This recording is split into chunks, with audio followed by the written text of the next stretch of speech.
Okay, good morning. Thank you for coming. It's a cold morning. It's great to see such a busy room. I'd like to just start with a few announcements. So we've got some, had an AGM in December, and we've got some new people on the forum, so I'll just quickly introduce them. We've got David Knock, who's staying on as secretary, and Linda Neiman as treasurer. And we've got two new people sharing the vice chair role, which is Denise Wotton, who's worked for 24 years for the NHS and a number of other charities, including IAC, which is all about culture, which is a Boscombe charity that tries to get the 26 different cultural groups together through art and food and events, which is a great charity. So it's great to have her on board. And Michael Hodges, who's a charity worker helping people with disabilities get back into work. He's an active community volunteer. Also, I think works with IAC as well. And those two at the back over there, vice chairs. So I'd like to welcome them. And I'm now the chair, replacing John Brown. So I'd like to thank John Brown for 2 years of hard work. He did a great job. He's now in Cambodia helping set up coffee plantations, ethical coffee plantations with the government. But he will be back, and he wants to get back involved when he comes back with the committee. I'd also like to just encourage people to come along and join the committee. We're always after more people, more hands, make life easier, because we all do this voluntarily. And we've got some exciting things coming up this year. So if you would like to get involved, just come and see us afterwards, or send us an email through the forum website, boscombeforum.org. And if you just want to go on the mailing list and be kept up to date, you can just ask for that, and we'll send you the newsletters and the information about the committee meetings. We did run an online survey following the last Boscombe Forum, which was to do with, we covered a number of issues, but we had the online survey, so it was specific about barrier busting and selective and additional licensing, which we discussed last time. You can see the videos on the forum if you need to catch up. But 91% think barrier busting is an option that the Boscombe Community Forum could pursue in order to stop over proliferation of addiction services and housing of support in Boscombe. And we had 89% think both selective and additional licensing should be pursued by the local council for Boscombe. Obviously that was just through our social media and our websites and things, but that's quite a resounding figure, really quite good.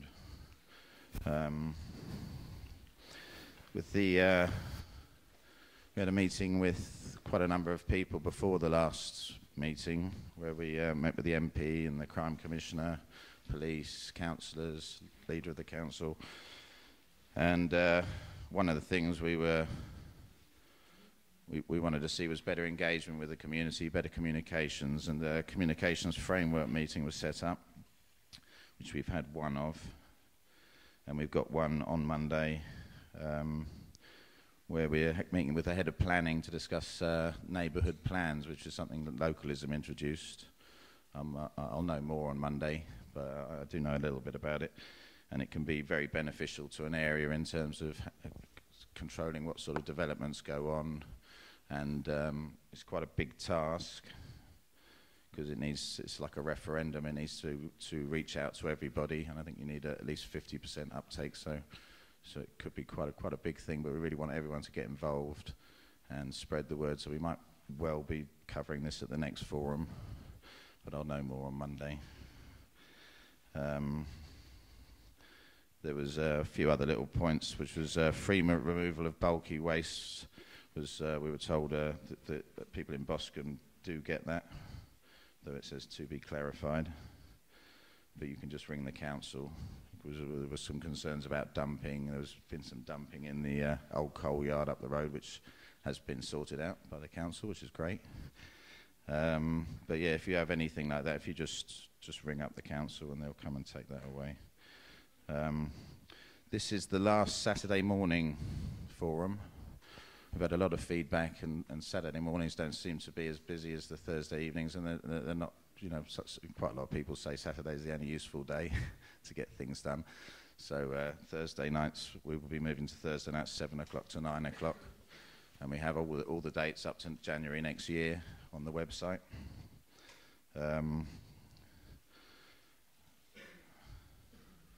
We've been asked to help with consultation for what people want to see in the market as well, which we will be discussing at this network, this communications framework meeting as well. So it gives everyone the chance to feed in.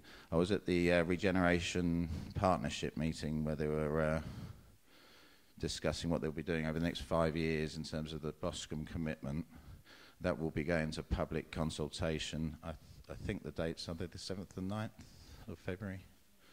I think they're the 7th and 9th of February at the library, where they'll have all the information they showed us. There's a whole load of new statistics that have come from the last census, some of which are good and some of which aren't. And it will give everyone a chance to feed into that process. So I encourage everyone to try and get down there and have your own say. We also got a commitment to bring more time scales into new strategies. It's something that's come up quite a lot, that there haven't been enough time scales, and we have had a commitment that they will, as much as possibly, trying to bring that into anything that the council are announcing that they'll be doing, so that we could, you know, things are a bit more measurable and clearer. You know, so obviously sometimes things don't run to schedule, but it's nice to have a schedule to run to. Okay, I'd like to move on now to the police update. I know we've had an incident the other day which has caused some alarm, but we have Alan Setchell, the new neighbourhood inspector, who's replaced Chris Weeks. It's great to have him here, and we'd like to pass the mic over. Good morning, everybody. Oh, it is working. Sorry, I'm not used to using a microphone. Good morning. My name's Alan Setchell. I'm the new neighbourhood inspector for Boscombe. Took over from Chris Weeks approximately 4 months ago, around about the beginning of September. Before that time, I was Chris Weeks' deputy, so I've been here for approximately about 13, 14 months. Just to give you a potted history about where I've come from, I've been in Dorset Police now for 20 years, and I've come from the CID background, back into uniform, so I've got a fair amount of investigative background and experience. And what I'd like to say is that 15 years ago, I was part of a plainclothes drugs unit team who came over here and tried to deal with drugs problem. And I was out with my DS at that time doing a warrant, 2 warrants a day at best. And I can honestly say, having now come back to Boscombe and seen the difference, I can tell everyone, I'm not saying that this solution is resolved, but it's a lot better. So, I know that you're interested, semi-interested in maybe the stats. I'm not a stats person, but it'd be remiss of me not to tell you the good news. So where are we at the moment? In relation to how we work, our performance, we work on the basis of year on, year on. So our performance year runs from April to April. And we look at how we're performing against the previous year. And we also look at the 5-year crime trend. Because it actually, at times, within this world, we get focused and fixated on maybe some spikes rather than actually looking to see what actually happens over the last 5 years. But we are currently 7% down on reported crime. That equates to roughly 300 to short of 300 crimes down from the same period this time last year.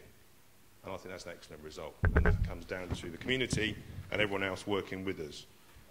In relation to dwelling burglary, we are down 73 offences of dwelling burglary. That is a huge figure. That's 73 people who've not had to experience what it's like to have your premises burgled, having a trespasser in their house. A percentage? 24%. 24%. And theft from motor vehicle. Now, ordinarily, at a time when economic crisis is terrible, criminals tend to go for the easier crime, which is theft from motor vehicle. Last year, with the partnership work, working with the community, we finished with 200 less reported crimes of theft from motor vehicle. And at this time, even before the end of the performance year, we're currently at a position where there is, again, 200 less crimes of theft from motor vehicle, and for the lady at the back, that equates to just short of 41% reduction. So I won't go on too much further in relation to stats, unless anyone else particularly wants the stats. What I just want to stress upon you is that when I took over as the neighbourhood inspector, what I wanted to do, because one of my responsibilities is to ensure that your local safe neighbourhood policing teams are working towards the priorities and to make sure that they are visibly seen. As a consequence, my first sort of action that I did was I restructured the safe neighbourhood team, and I've taken warranted police officers away from what I would deem to be the less high crime areas. That's not to say they shouldn't be considered, because we're all taxpayers, but ultimately I have restructured that. And as a result, you will start to see additional police officers in and around Boscombe in the more high crime areas at this time to focus on those areas. That said, the strategies that I've implemented with my team is this. If we get a particular high crime spike area in Boscombe, I will mobilise as many officers as possible within that team to focus on that identified problem so that we actually deal with that quickly, so that we don't actually have to sort of listen to or try and build confidence within yourselves that we will actually tackle those problems that come to the fore. So, I think I've done enough talking. I'm open to questions. The floor's yours. Yeah, you want to come up? Can I just do a quick update on my work and do questions shortly? Sorry, Chris, I didn't realise. Okay. Good morning, Inspector Chris Weeks, Boscombe Regeneration Inspector, with a specific focus on on-street drug dealing, prostitution, and the work, police work generally within the precinct area, and of course all of that achieved working in partnership. Since October, we've had a real focus on on-street drug dealing, and that is off the back of the enforcement work during the summer. The summer drugs work has seen collectively just over 30 people charged and before the court with on-street drug dealing, and collectively about 70 years of custodial sentences so far, and the last one's being sentenced on Tuesday next week. From October, our focus has been obviously in and around the centre of Boscombe, and to date that's resulted in us using a stop and search as a really useful tactic. The outcome from that is around a 40% success rate of stop and searching people, which, trust me, on a national level, that's a really high percentage. It ranges for 40% that of the successful ones, for us, if you like, or not for them, I suppose. Class A drugs, predominantly, and all the way down to cannabis, of course. So anything that is illegal to possess, that's where the 40% counts. And in relation to people arrested, it's up to about 50 or so people specifically for possession of Class A drugs. We've done a number of positive drugs warrants, just about 10 at this time since October. And we've had 5 passive drugs dogs operations. That's where a dog and uniformed officers patrol a specific area of Boscombe, and the dog is clever enough that if somebody walks by that has drugs on them, it indicates that to the handler, and the police, of course, can react to that. 35 cars have been seized since the 1st of October. The majority of that is for traffic offences we seize the vehicles for, but I think it's 7 vehicles we're up to now have been seized under the Proceeds of Crime Act. So if you're involved in criminality, and that criminality funds your lifestyle, then we're able to take that vehicle from that criminal. A really successful tactic. 120 people have been reported for traffic offences within the Boscombe area as part of that same piece of work. 220 wraps of crack have been seized, and about 240 wraps of heroin have been seized, and over £11,000 of cash have been seized from people involved in drug dealing. So that's the effect that the past few months have had with our specific focus. That focus continues into 2015, and I hope that I can come back and report those good news stories to you. Before we open up for questions, I've just got to conclude on the only way we can be successful is utilising yourselves as our eyes and ears. If you see it and you're not happy, if you're suspicious about someone's behaviour, please phone it in. That's the lion's share of the information. That's how we become successful, and that's how we will change the situation with the drug dealing. Thank you, and it's open to questions. Could I just bring the microphone over so we can hear you? I'm a bit confused by the first officer that said about that for 15 years that it's actually you was doing 2 busts a day, I believe. Was that on houses? That was on average. I wasn't certainly Yeah. saying it was on, but it was predominantly in HMOs. Is it because the nature of dealing has changed that you don't do houses so much and it's more on the street, or is it because, you know, is it a lack of resources? Because what I don't understand is you get a lot of addicts that are supporting their habits by selling a few bags, and I don't know how successful you are going up the chain. That's what I really want to know. Sure. Is really dismantling the organised crime. Okay. And I totally accept that. Yes, there is a real focus on dismantling organised crime, and of course we can't discuss those tactics, and the only times you hear about that, I suppose, is when we're successful with that. And part of the summertime work that we did with the people that got put before the court was all around dealing Class A drugs, and of course that led to a lot of other investigations and inquiries. And tactics-wise, yeah, we do misuse of drugs warrants quite frequently, but also the drug dealers' tactics, if you like, change. They carry less drugs, they carry more money, they deal on the street. If we deal with them on the street very frequently, they go behind closed doors. So it's adjusting our policing tactics to ensure we keep up with their behaviour and business model. Here's another question. Can I just ask about knife crime? I mean, clearly there's been an incident.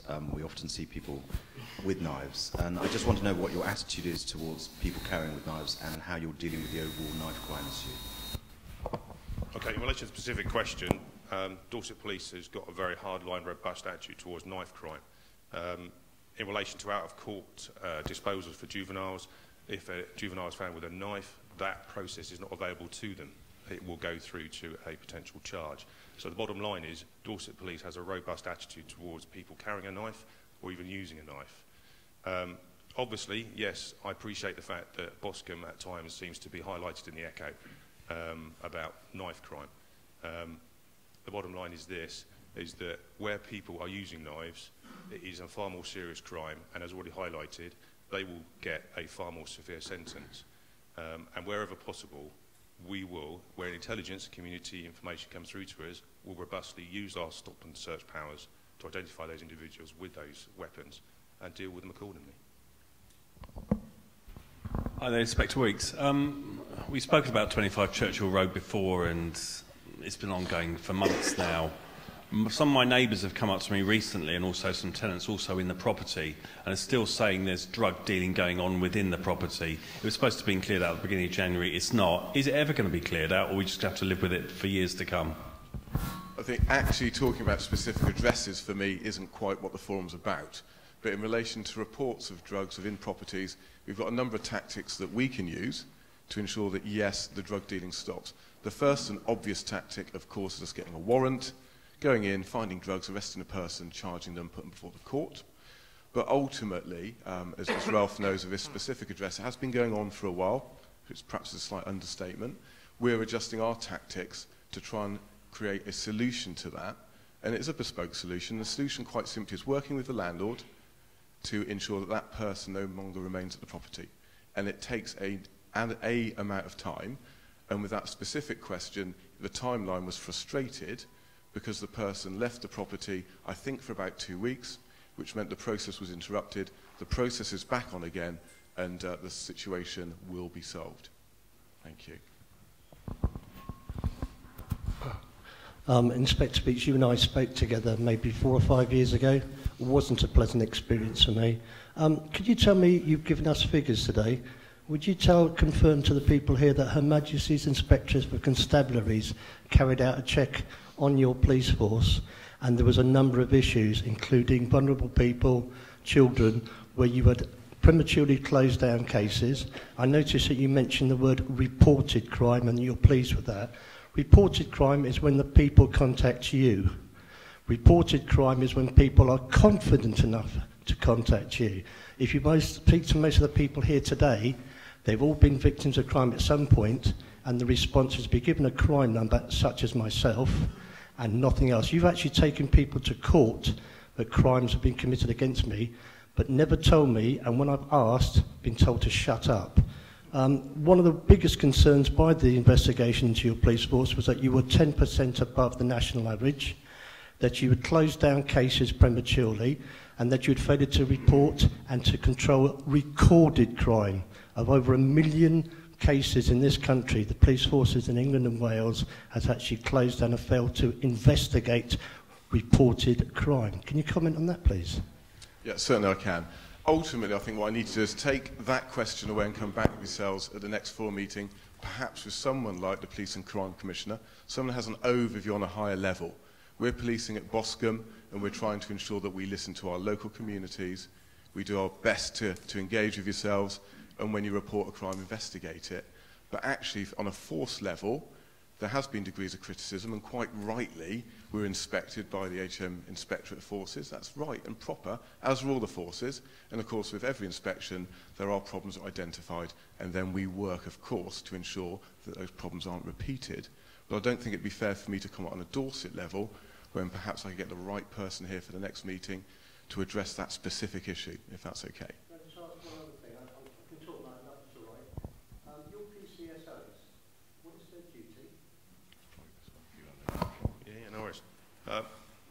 What is their duty? Yeah, I mean, if I go up to one of the PCSOs, because the whole country now knows that we've got a problem in Boscombe, because of the 2 towns in the whole of the UK, we have one of the Doctor Who boxes in the precinct. Right, and one of the reports was that the only reason we got that was because it was successful in another town that had a high crime rate.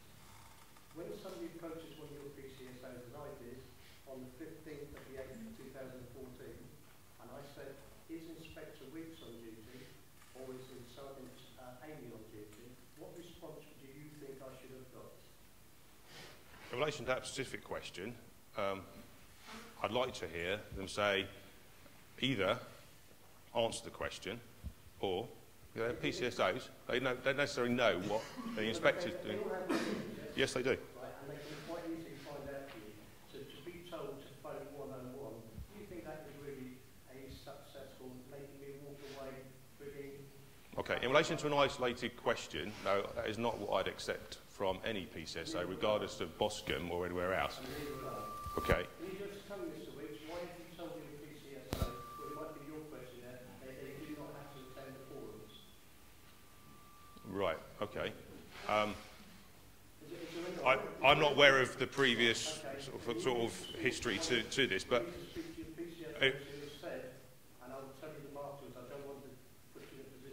Right, okay. We talked about places having drugs. I can tell you now, I'm covered by the Official Secrets Act as well, so I can't tell you what I do. You're not allowed to answer those questions. However, what I will tell you is that we have been observing some of the drug houses in your area.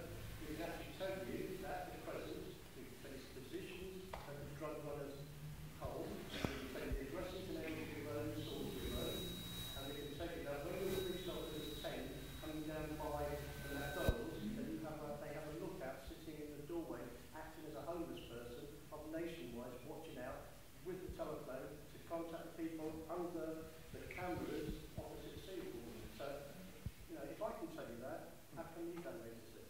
Okay. We all need to work together. You've got a difficult job to do, I understand that. But when you disrespect people, be discourteous, and that's what the government has now said, rude officers to a member of the public, you now have the power to sack them. That has had to come out because of what's been going on. Please, we all need to work together. It's our community. You're there to protect us. We hopefully will help you out as well. You said reported crime.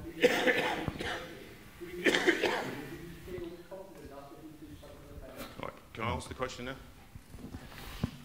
Okay, I've got 12 police community support officers that I am responsible for managing at Boscombe local neighbourhood level. They are, without a shadow of a doubt, a very professional and caring and committed individuals. I can tell you that for nothing. I accept that we all have failings, and I don't know the specifics, I don't know who it was, perhaps you want to speak to me afterwards, and I can find out. However, that isn't the norm. I can tell you now they work diligently hard in the background to make sure that you and everyone else outside of this forum is enjoying a safe and good environment to walk around in and live in. I can tell you that because I see them every single day I come into work. They stay on duty. They work hard. Okay? I'm not here to defend them to the point of everything is a panacea, but they are out there working very hard for you. And if you want a PCSO here, okay, I will happily arrange that. But you have to accept that a police community support officer, the reason why they're recruited was the fact that they weren't in meetings, they weren't attending crime, they were out there providing a visible presence to the community to provide reassurance and a sense of security. So actually, although I'd like to respond to your request to have a PCSO here, the reverse is, I don't want them here, I want them out there. So therefore, when they're walking down the street, Hello. I think we'll have to move on because we're running 10 minutes behind. But I thank you very much for Chris Weeks and Helen Setchell for speaking.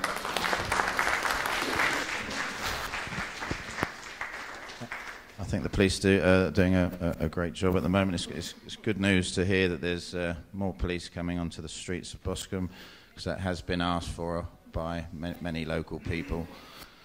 And anyway, well, now one of the things one of the feedbacks we've had is some of the presentations we've put on have gone on too long, and that people haven't had enough time to speak. So I'll try and keep questions concise and as short as possible. And we've also asked speakers to keep their presentations short. But today we've got John Beesley, who says that's his style. He's the leader of the council, and his style is to keep his presentations short and take lots of questions. He came here last January, and we had quite a busy meeting with lots of questions. So I'd like to welcome John Beesley to give us a quick talk about what they're doing. Well, thank you very much, Chairman. Good morning, everybody. John Beesley, leader of Bournemouth Council. And could I thank you first and foremost for inviting me back to the Boscombe Forum this morning, and to thank all of you for giving up your Saturday morning to come here, to take part, to ask questions, and generally find out about what's going on in Boscombe, and to make your contribution back to those of us who are responsible for delivering the services, be it us, be it the police, be it the other agencies. I thought I'd just spend a few moments talking about Bournemouth in general, and then I'd like to speak a little bit about Boscombe in particular. And as your chairman has said, I really thrive on having your questions, because it's at that stage that we'll be talking about the issues that concern you, the information that you want coming back to tell you what's going on, and then we can have a discussion which is meaningful to most of the people who are here this morning. So to talk about Bournemouth in general, obviously the key issue for Bournemouth Council as a unitary council, as is the case with councils up and down the country, is this issue of austerity and the cutback in government funding to local government, and what we're doing about that here in Bournemouth. And I'll just give you a few headline figures, but I don't want to submerge you in detailed facts, because it'll lose the thread of what you need to hear, I think. We've been doing everything we can to ensure that frontline services for residents in Bournemouth are number one on our agenda. And at a time when we've lost 50%, half of our government grant, and we've frozen council tax bills for the last 4 years, you can imagine how very much more difficult that has been, and indeed how much more difficult it's going to become, because whoever wins this next general election, it won't make any difference to the amount of austerity that's going to come forward to local government, and our belts will be tightened even more than the 50% funding we've lost. So what we've got to do is to target that money to the priorities and make sure that it continues to work harder and harder by not only improving services, but by changing the way in which we deliver those services. And that's the challenge that I and all of my colleagues have literally every day of the week. And we're close to delivering a balanced budget for next year, but we haven't quite got there yet. And that situation is one that obviously occupies a lot of my time to make sure that your finances, your council tax, and the services that you want can continue to be delivered within that much, much tighter financial constraint. Of course, at the same time, we've got a lot of other things that we want to do in Bournemouth, and we've got a number of priorities. And I'll come to the ones that affect Boscombe in particular in a moment. But many of them actually are overarching in terms of Bournemouth. So trying to underpin the local economy and doing everything that we can as a council without it costing huge amounts of money, but by influence and by attracting other funds, is a major issue that I and colleagues spend a lot of time on. And we need to pump prime that local economy so that as we begin to grow, and that means more jobs, more prosperity and more investment in Bournemouth, we need to be there encouraging that to happen, making sure that we're reaching out and getting those people to come and invest in our town. All of that's long term, but really, really important. Another area of priority, of course, is housing across the borough. Housing, for me, is one of those issues that you cannot do enough about.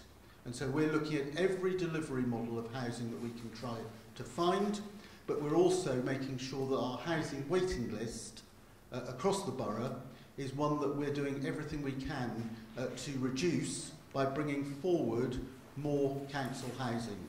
And that is an issue not just here in Boscombe, it's a major issue in other parts of the town, particularly in the north and the northwest of the borough. So if you got to areas like West Howe, Kinson and so forth, that's where we're doing quite a lot of building to make sure we've got the housing stock for residents of Bournemouth, people with a close connection to Bournemouth for the long term. And those issues are ones that cost a lot of money, and we have to find more innovative ways of attracting that funding in so that Bournemouth gets a bigger share of the national cake. So working with our two members of Parliament, getting that connection up to Westminster and making sure that our voice is heard is something that's happening on your behalf every single day of the week. And it's not been without success. Indeed, I think over the last 5 to 6 years, we've had success on a level that we would not have anticipated.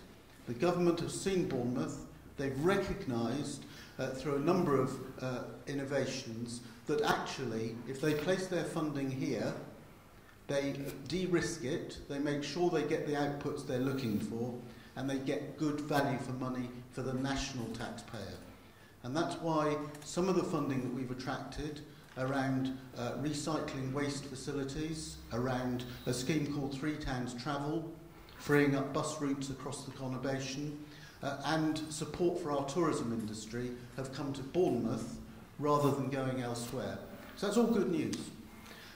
Turning to Boscombe, I think you'll remember from what I said last year and what I've said repeatedly since I became leader 2.5 years ago, is that Boscombe is up there at the top of my priorities. It's in the top 5 priorities for this council. Boscombe regeneration. And I recognised right at the very beginning that I was committing the council to a very, very significant challenge. A significant challenge because most people want to see results quickly. They want to see something tangible within a year or 2 years at the most. And what I've said about Boscombe regeneration, Chairman, throughout, is that this is a 10 to 15 year programme and it could even take longer. But my view was that we needed to make a start, because as soon as you make a start, you'd be surprised what you can achieve. Now, the early days are always going to be more difficult. They're always going to take more time to get the little things done. But when you get momentum, as with anything, particularly when you're investing very scarce resources, that momentum begins to build up. And we heard earlier from the police, there is change. Things are getting better. It's slow, we're all impatient, we all want it to happen now, but we need to keep hard at it, and we need to make sure that the priorities with the council, the police and the other agencies working with the Boscombe Forum and other organisations are joined up and all understand what it is we're trying to achieve, how we're trying to achieve it, and how we overcome the many, many constraints that get placed in our way. If we do that collectively, I would suggest we've got a very much greater chance of success, and we'll do much more in those early years than we might have anticipated at the beginning. I get very frustrated. The portfolio holder for Boscombe Regeneration, Jane Kelly, who's one of the Boscombe West councillors, gets very frustrated and wants to move faster. But of course, we need legislation to change. We need more investment, so that's got to come forward. And I've seen some of the questions that have been tabled in advance, and one or two of those will give me the opportunity to explain actually what is happening behind the scenes.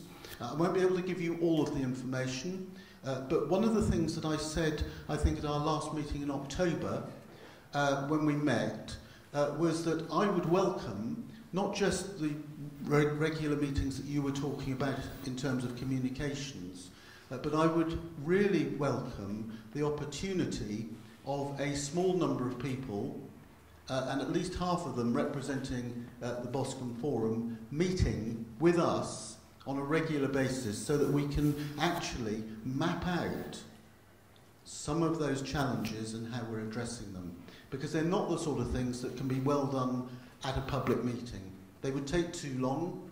People would actually want us to move on to other topics. But when we talk about compulsory registration, for example, we need to sit down, we need to understand exactly what that means compared to what it is we're doing and the strategy that we're currently following.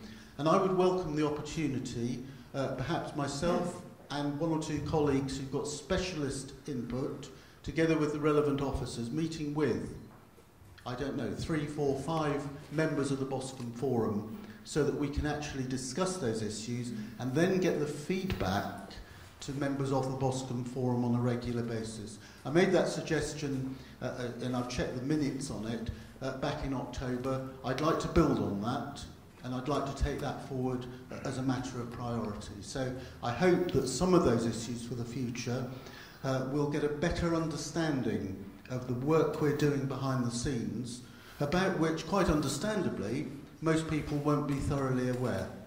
And so, Chairman, if we could take that forward, I'd welcome it. Can I pass back to you for the questions? We'll take that on board, and it has been discussed before. Obviously, you can follow anything that the Boscombe Forum is doing on the website. We're very transparent in what we do, so we look forward to that. We want to keep people informed and engaged at every opportunity. Many of you know that the regeneration scheme has been split up, even though they overlap, into various different topics, those being housing, employment and enterprise, environment, crime, health, education and entertainment. And I believe there may be one about youth to be added. But we're going to spend 10 minutes on each one. We've submitted a question on each subject that's come out of the websites and feedback and our committees, just to kick the ball off, and then we'll go to the floor. So if we start with housing, we have the question, what have been the measurable improvements in the number of HMOs and their standards, and what are your targets for the next year? Well, thank you for that. HMOs are a very emotive subject, and no less here in Boscombe actually than they are in other parts of the town. In terms of answering the question, I think there are 2 points that I'd like to cover. One is on the planning side and how we're actually dealing with the management and inspection of HMOs and making sure that we get the improvements that everybody wants to see. And the second one is around what we're doing in terms of purchasing HMOs and converting them, because it's part of our housing strategy to be doing that. Now, certainly it's the case that we have already got very significant powers of inspection and powers to make sure that we get the landlord improvements that everybody would want to see, so that we end up with a decent housing standard. If there is an HMO of 5 rooms or more over 3 floors, they are already covered within that scheme. And that is, in Boscombe's case, actually the vast majority of HMOs.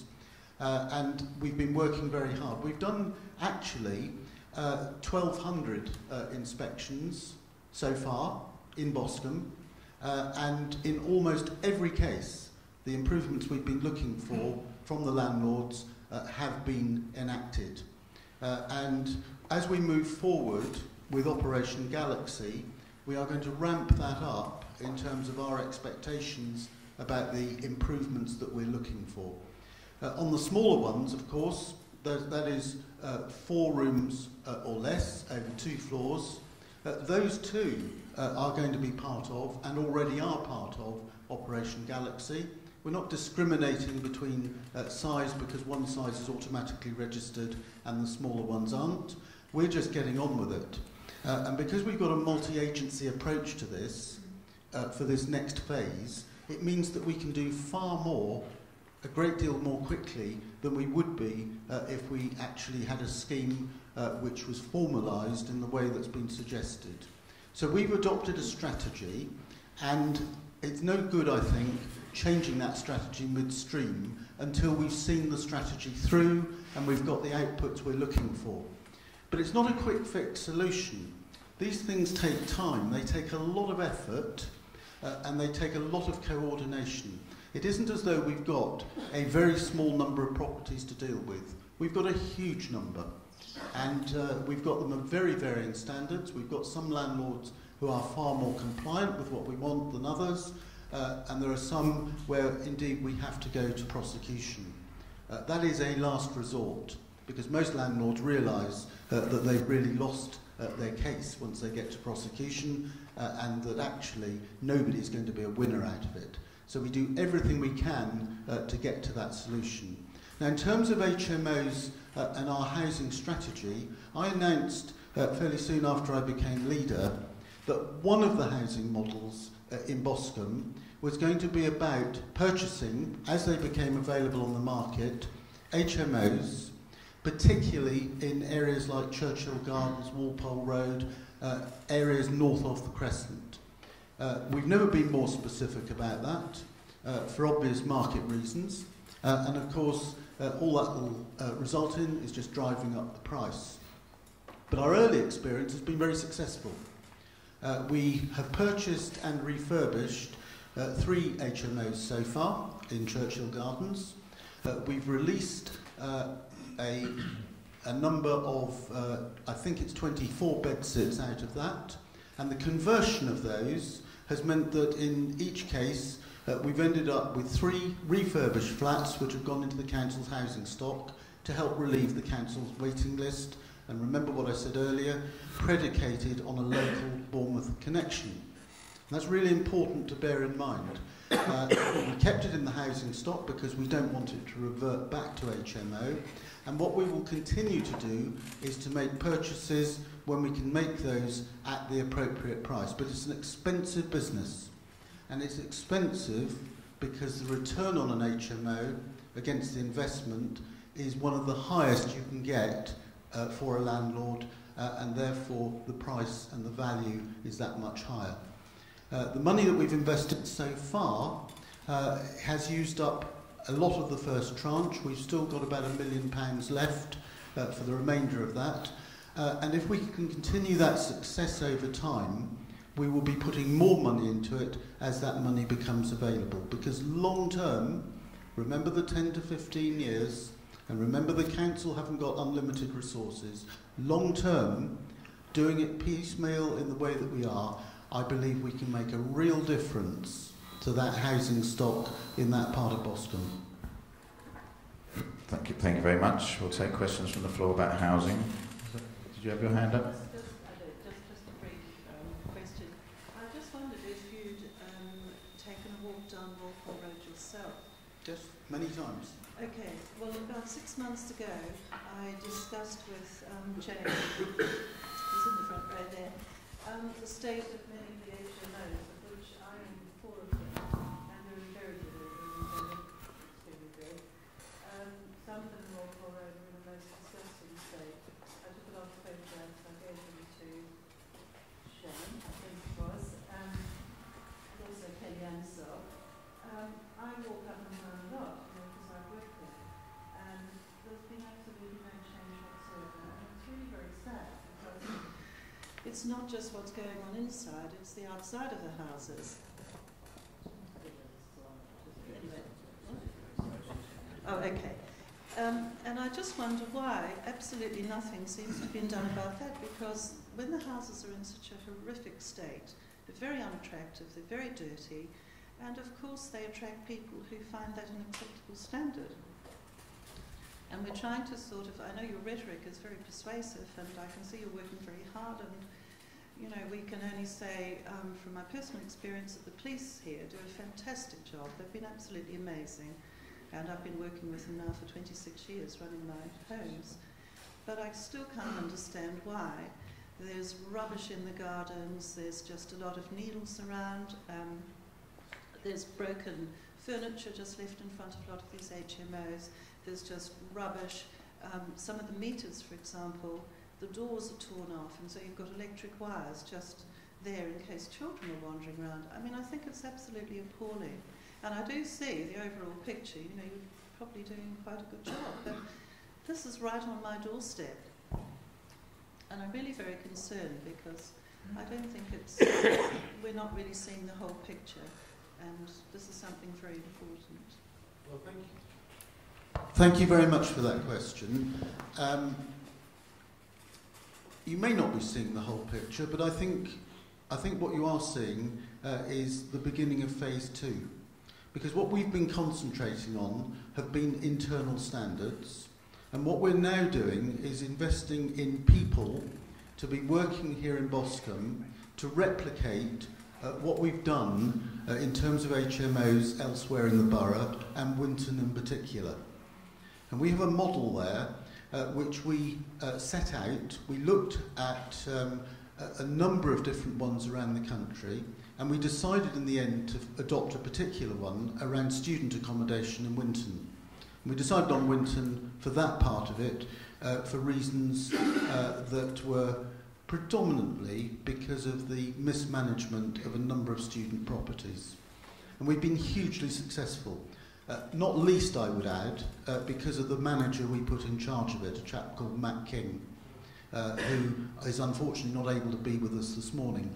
And we're rolling out that model in exactly the part of Boscombe that you're talking about, addressing exactly those issues.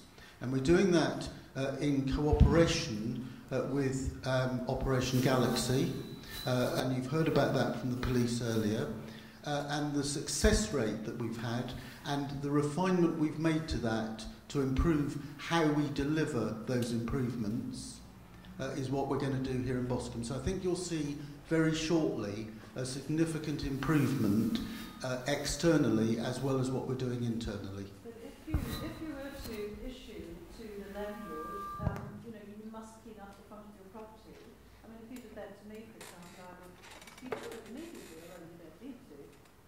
Why is it that 6 months has gone by and nobody's even tapped the landlord, who we all know, on the shoulder and said, look, you've just got to clean up your act? I mean, surely 6 months is quite a long time when somebody has a lot of financial resources and a lot of men working for them. It seems should be done as an act of course. If it was Canford Cliffs, it would have been done within a week. Well, I'm not responsible for Canford Cliffs, it's in Poole. But what I would add to that is that remember I talked about those 2,000 units of accommodation in 1,200 properties that have been inspected where we've had the improvements we've been looking for. Most of those have been internal. They've been around safety, fire safety in particular, electrical and gas safety, making sure the right certification's in place. You know, very basic stuff that you and I would expect to be happening and historically hasn't. So we've gone on and done all of that. I think that's the priority. The next phase is about employing enough people to come and replicate what we've done in Winton here in Boscombe. And that deals with the sort of issues you're talking about. Rubbish, unkempt gardens, the physical appearance of the street, and getting landlords to have a statutory obligation to deliver on it. We have been very successful in Winton with it, and now that we've put the resources in place, I anticipate we'll have exactly the same result here in Boscombe. Okay, thank you for that. We'll go on to another couple of questions and then we'll move on to the next topic. Yeah, I was just wondering, in terms of the new permitted development legislation, what powers the council has, if any, to stop shops being converted to residential? In terms of shops to residential, the council has significant power, and of course in planning terms, an application has to be made in the usual way. Each application obviously is determined on its merits. It's a standard planning practice, and I think ensuring that within the core policies of the council we retain vibrant shopping centres is at the very heart of it. And if you look up and down the country where that hasn't been the case, it very quickly manifests itself in a degradation of the area more often than not. The permitted development changes that have been made that have had perhaps unintended consequences, not made by your local council here in Bournemouth, but imposed centrally, in some cases have been very difficult for us to resolve. And we've ended up with some consequences that we really didn't want to happen. So sometimes you get, I'll give you an example. Within the new permitted development rules, office accommodation can be converted into residential. But of course, what is residential? There's a very fine line between that and student accommodation, which is not covered by the permitted development changes. And that's been quite a challenge in certain parts of Bournemouth, and will continue to be. The other area that I know has been a big concern to people is the automatic way in which certain class uses can be changed in terms of what people see on the street. And that has meant that because they're in the same class use, in planning terms, something like a building society or a bank can be converted into bookings or into various other uses. And that has unfortunate consequences in the local retail market, and that's why we've had a proliferation, and that's been allowed, not because the local planning authority's done it, but because it's allowed within the national rules. And so you'll end up with changes that you weren't anticipating. We're making representation to government, and I believe that there is legislation which is going to help us change that. Thank you. We'll just take a question from Ralph. Good morning, Councillor Beesley. I understand some of the difficulties you face and the challenges you face in Boscombe. I'd just really like to comment on what the lady said over here about Walpole Road. The actual road is quite a disgrace, it really is. 2 or 3 years ago, there was a big spread in the Daily Echo about one of the local Doss House partnerships. We're going to do up all their properties in Walpole Road, turn them into 2-bedroom flats, 3-bedroom flats. That didn't materialise.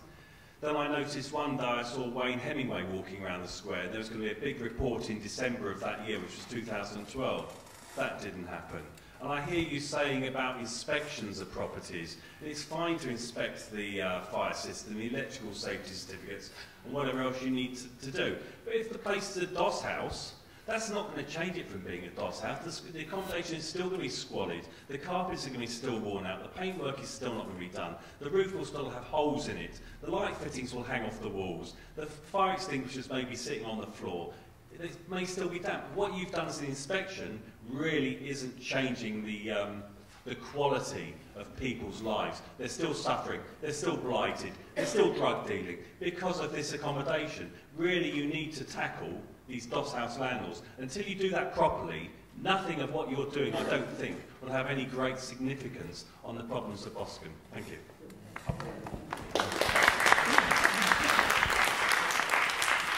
Well, I'm afraid I don't agree with you. I know you wouldn't, that's fine. I understood that from the onset. I'm afraid I don't agree with you because, well, I'll certainly listen to your question, but we can't both speak at the same time. I hear what you say, but I think if we all acknowledge that when we started on this, only a short time ago, 2.5, 3 years ago, the size of the problem is such that it necessarily has to be done in stages. And what I was trying to outline earlier was that those stages mean that in the early part we have made inspections of 1,200 properties or 2,000 units of accommodation. The reason being because in an HMO you've got to count them all individually, hence the difference in the figure.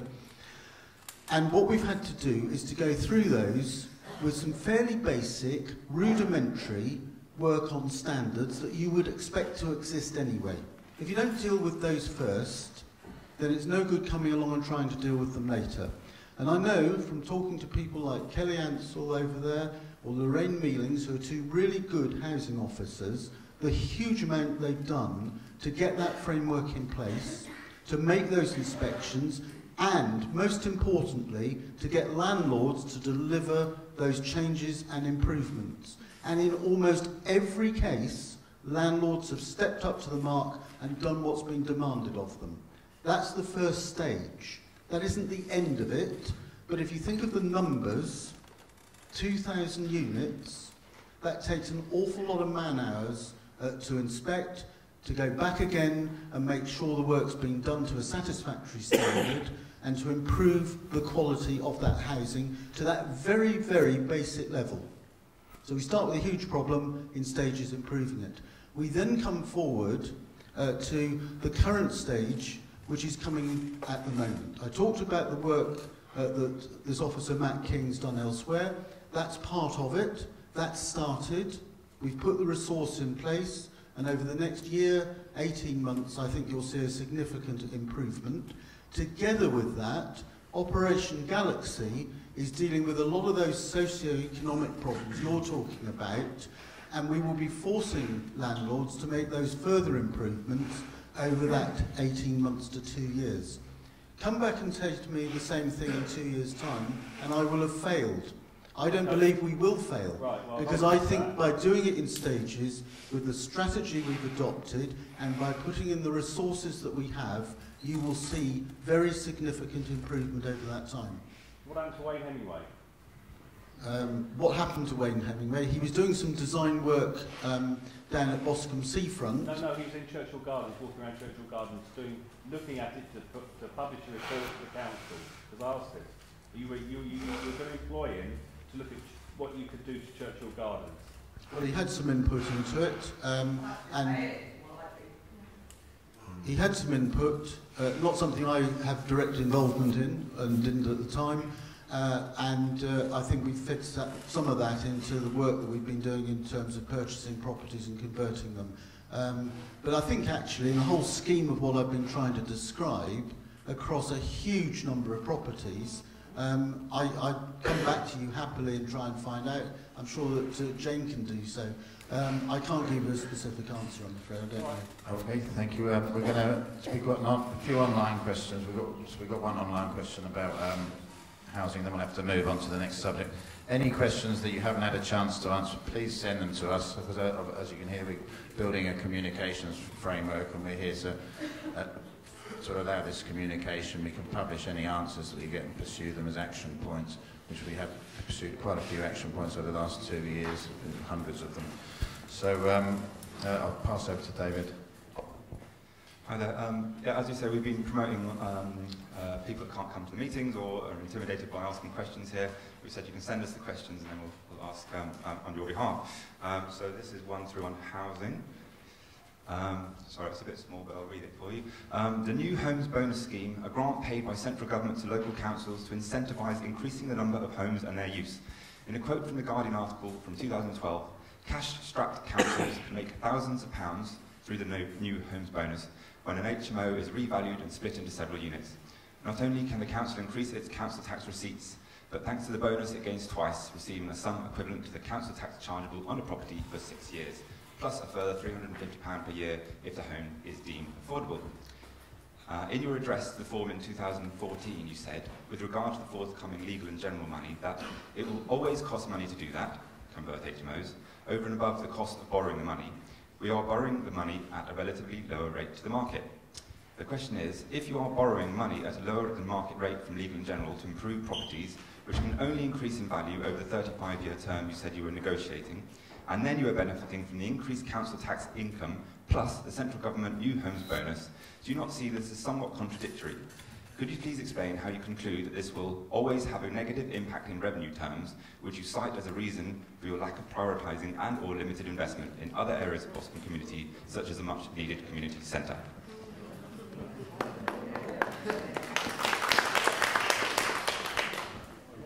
Okay, well, I don't think that is what I said, actually. And I'm trying to unravel the detail of the question, but I'll answer a couple of points that are within there. Public housing is quite a complex issue, and what's missing in there is the contribution from the Homes and Communities Agency, which is an arm of government, which is absolutely central to the delivery of public housing. So that's an important point to bear in mind. The second is about the cost of money. Well, that's something that we monitor all the time. So that actually isn't the only source in today's financial market.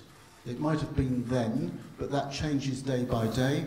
The council has the ability to borrow at significantly below market rate, but of course we need to look at the longer term to make sure that that pays back for the council taxpayer and doesn't undermine the finances of the council going forward. In terms of the product of additional council tax, it's often said that additional housing and additional council tax means that there's far more to go around for that particular authority. Oh, that was so. Because the assumption within there is always that more council tax coming from more people means that you've got the same outgoings. Well, of course you haven't.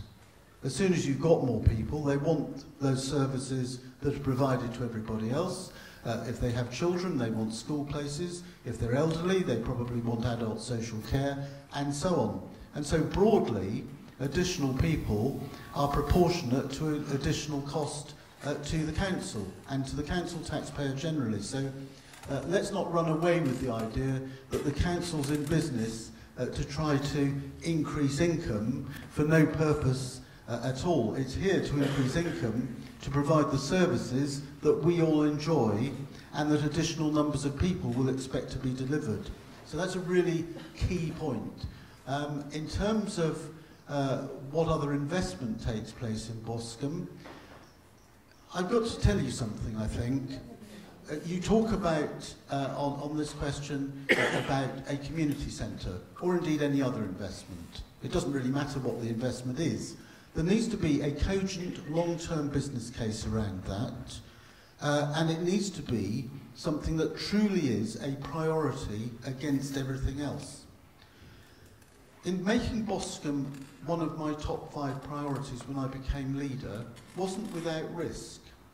It wasn't without risk in terms of how long it was going to take, the possibility that we couldn't deliver everything as quickly as we would have liked, but perhaps much more importantly, there are lots and lots of other calls on the resources we're putting into Boscombe across the borough. Don't go away with the idea that everybody outside of Boscombe supports this being a priority. I do. That's why it's one of my top 5 priorities and why it will remain so. But lots of other people would prefer the money to be spent where they're responsible or where they're living. And so I've got a very difficult juggling act and a very persuasive argument to make to increasingly putting more into Boscombe, both in terms of capital around housing and in terms of revenue around providing more people to do the sort of work I was talking about in places like Walpole Road, at a time when the council has less money. So let's be careful what we wish for in here, because I have to win that argument with colleagues, I have to win that argument with residents, and across the borough, with 190,000 residents, there are plenty of other people suggesting that we should be spending the money where they live. I'm not going to do that, because Boscombe is one of my top priorities. Okay, thank you for that. We're going to move on to employment and enterprise. If we have enough time at the end, because we've got a lot to get through, that's why I'm whizzing along. There are open questions as well, so some of the people with hands up might get a chance at the end. We asked about employment and enterprise. We asked 3 questions. I know the answer to a couple of them myself, because I was at the business forum. What is the council doing to attract businesses to Boscombe, and are there any plans to look at business rates relief for start-ups? There was another question which was, what's the long-term plans to bring shoppers into Boscombe, and what's the council doing about TJ Hughes and encouraging them to begin trading again? Okay, well those are really good questions. They go to the heart of the local economy, and a little bit like the housing issue, which is all about community ownership, people feeling they've got a stake in Boscombe. In terms of commercial activity, at the very heart of it, of course, is retail. And the council doing everything it can to invest in that for the longer term. So, why have we done the works in the precinct? Why have we done the road works around the precinct? Why are we doing other things within Boscombe that perhaps aren't quick fixes? They're there so that we set the environment to improve Boscombe and make it somewhere where more people want to come for the retail offer, where they want to come and set up in business as well to supplement that retail offer. And to supplement it isn't just about shops, it's about restaurants, it's about cafes, it's about all of the other things you want when you go to a location. It works everywhere else, I think it can work in Boscombe. In terms of the TJ Hughes site, well, that's been purchased by New River Retail, who own the Sovereign Centre. I have been working with Jane with New River Retail from almost the moment they arrived here in Boscombe in terms of owning the Sovereign Centre. They are a very ambitious nationwide property company, and we most recently met with them a couple of weeks ago. I will be meeting with them again for a second time in London next month, and in between, over the last few years, we've been meeting with them regularly. And the TJ Hughes site was one that they discussed their ambitions with us before they purchased it, and we were extremely encouraging of them purchasing it, knowing what they want to bring forward in terms of improvements, not just to that building, but to their whole estate at the Sovereign Centre. Now, I'd dearly like to, as Jane will know, tell you what they've got in mind to do, but I don't think they'd thank me for doing that right now. But I've got to tell you, they've got a really major commitment here to Boscombe, and they haven't got that because they think Boscombe's a deserving cause. They're a national company, they've purchased it and they're investing in it. They want to improve their capital value. Of course they do. They want to make sure that the Sovereign Centre ends up being worth a lot more than they paid for it. And if they weren't doing that, they'd be failing in their public company duty. And we need to be working with them to ensure they do that, because if they do improve it, it'll be because Boscombe has improved, because the local economy has improved, and they're getting greater footfall and getting greater value. And some of the plans that you'll hear about that are coming forward from New River Retail over, I hope, the next few months, certainly the next 6 months, I hope everybody will get behind and will see could be a major improvement to the centre of Boscombe and to the retail offer in particular. They are very ambitious, but the issue we've got to remember is that there are plenty of other parts of their estate elsewhere in the country that if we're not delivering as a community, they will find preferable. At the moment, they've got a total commitment to Boscombe, and if their plans come to fruition, I think there's a very exciting future. Are there actually any plans for rates release for start-up businesses? I know that's worked quite well in other areas. Yes, it has, and indeed we've looked at one or two opportunities. We haven't gone out and said there is widespread rate relief for any new start-ups, any new businesses coming into Boscombe. We've got to make sure this is affordable, and more importantly perhaps, that we're going to get benefit out of it economically, that actually it is going to bring in investment that wouldn't otherwise come. We haven't done it yet, we are looking at it, but we've got to measure it. And one of the issues about central part of Boscombe precinct that has come forward with a proposal to us, we're looking at very carefully at the moment. If we get behind it, it could act as a model for others in the future. Okay, well, we'll wait and find out about that. Is there any questions about employment? Just come over here. And that over here, was it? I'm not sure where my question fits in, but it's to do with young people and youth work, and what fantastic stuff the council has done for the Townsend estate. When I was a taxi driver, like 15 years ago, 12 years ago, there was like 50 strong crowd firing fire. It was rough down there. But because you built a fantastic youth club, it is, I have no fear down there at all. It is transformed. And I feel that these centres that you've got, like Muscliffe, fantastic youth club, Littledown, fantastic youth club, great workers, Townsend, great workers. What have you got in Boscombe? You've got a disused toilet, right, in Boscombe thing, a changing room. It's a changing room and toilet, that's what it is. And there's not enough room in there to play table tennis. You can't swing a cat. I worked in there for 3 years, and we did what we could do. But now I think it's all for issues there. Now I'm not even sure what they're doing, but there was a great project that Chris knows about, Free Kids on Track, I was involved with. I think it is an absolute outrage that the council has cut £500,000 for the youth workers, that's what I understand. And I think your number one priority is to get a youth club like Muscliffe, like Townsend, like the Littledown in Boscombe. Because without that youth club, I'm not on about community centre, I'm on about specifically for youth.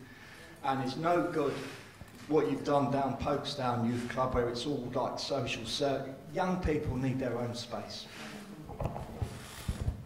Thank you. Okay, well I can, I hope, try to give you something positive in response. Yes, we are cutting money from the youth budget, no question about that. Remember, you know, you lose half of your government grant, the money's got to come from somewhere. Always bear in mind that 2/3 of everything we spend as an authority is spent on adult social care and children's social care. 2/3 of our net expenditure. That doesn't leave a lot for everything else. Everything else. And that's why management of the budget is becoming such a critical issue at a time when both of those, adults and children, the cost of those, demand-led, are increasing. And there is nothing we can do about it because most of it's statutory.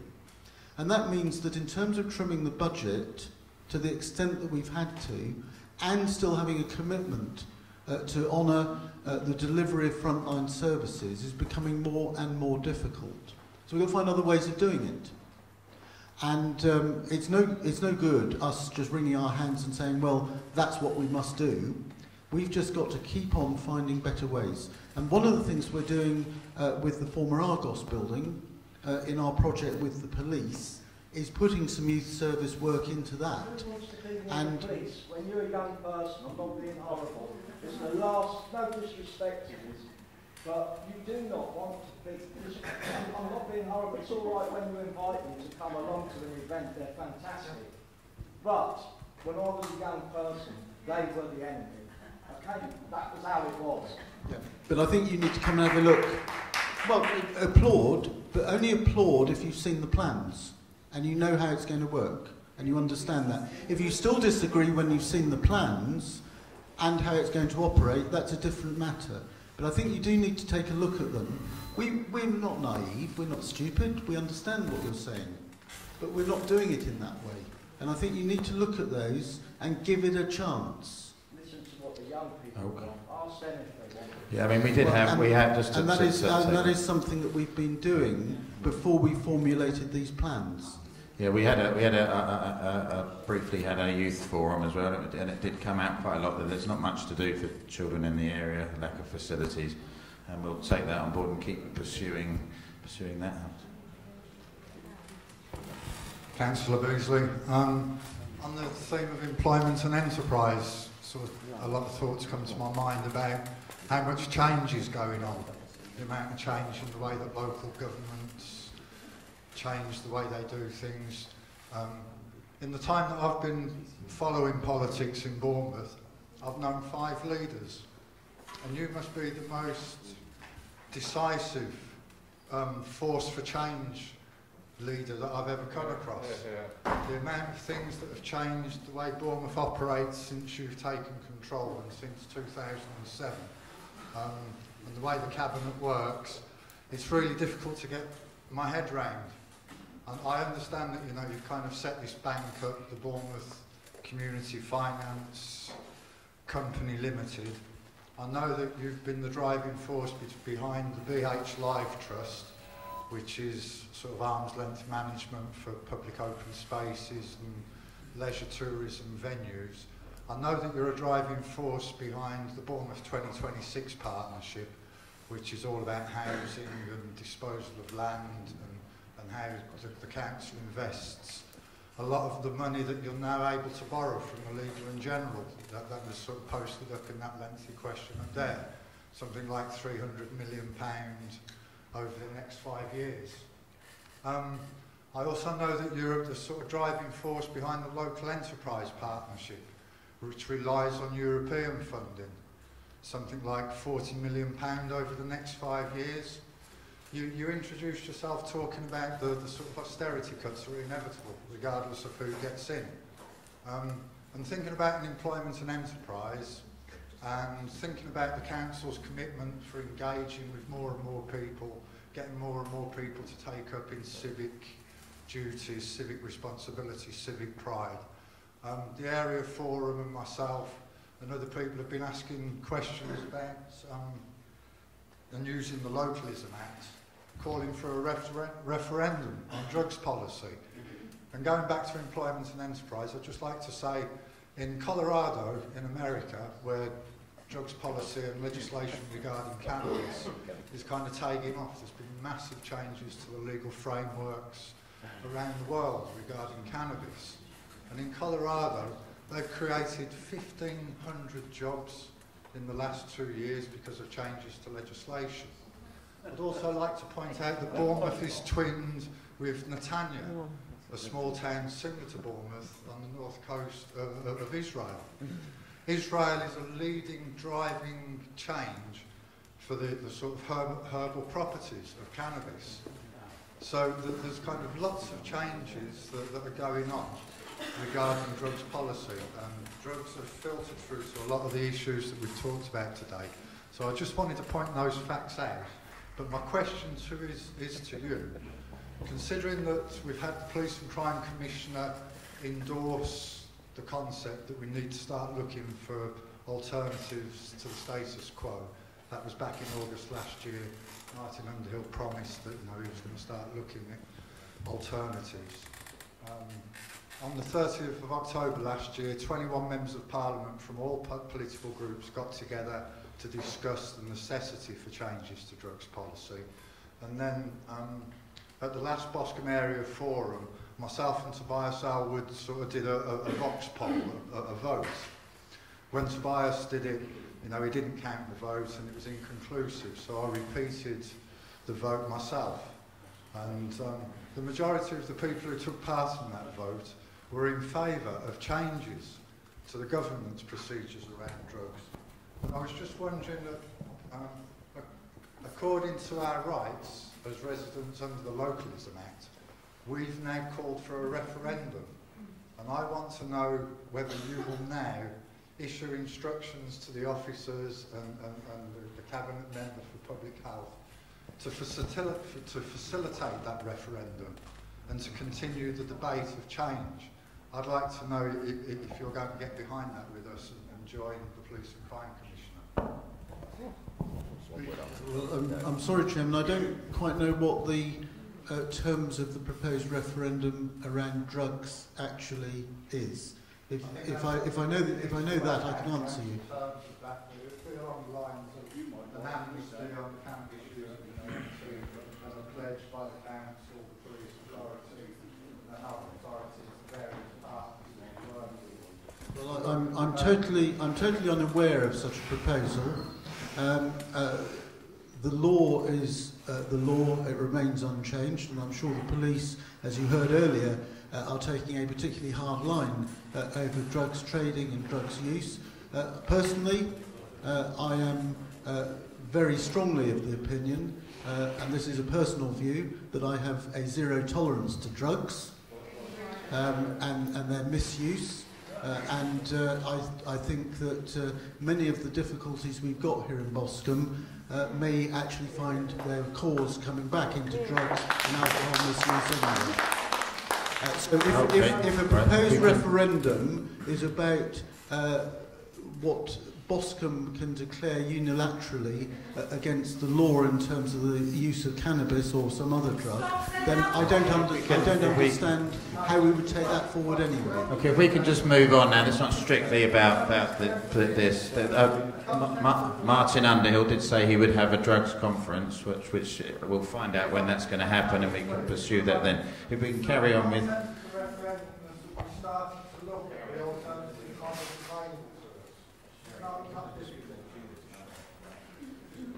Well, perhaps you can bring that forward through the chairman and in the mechanism I suggested earlier on, so that I can better understand what it is you're trying to achieve.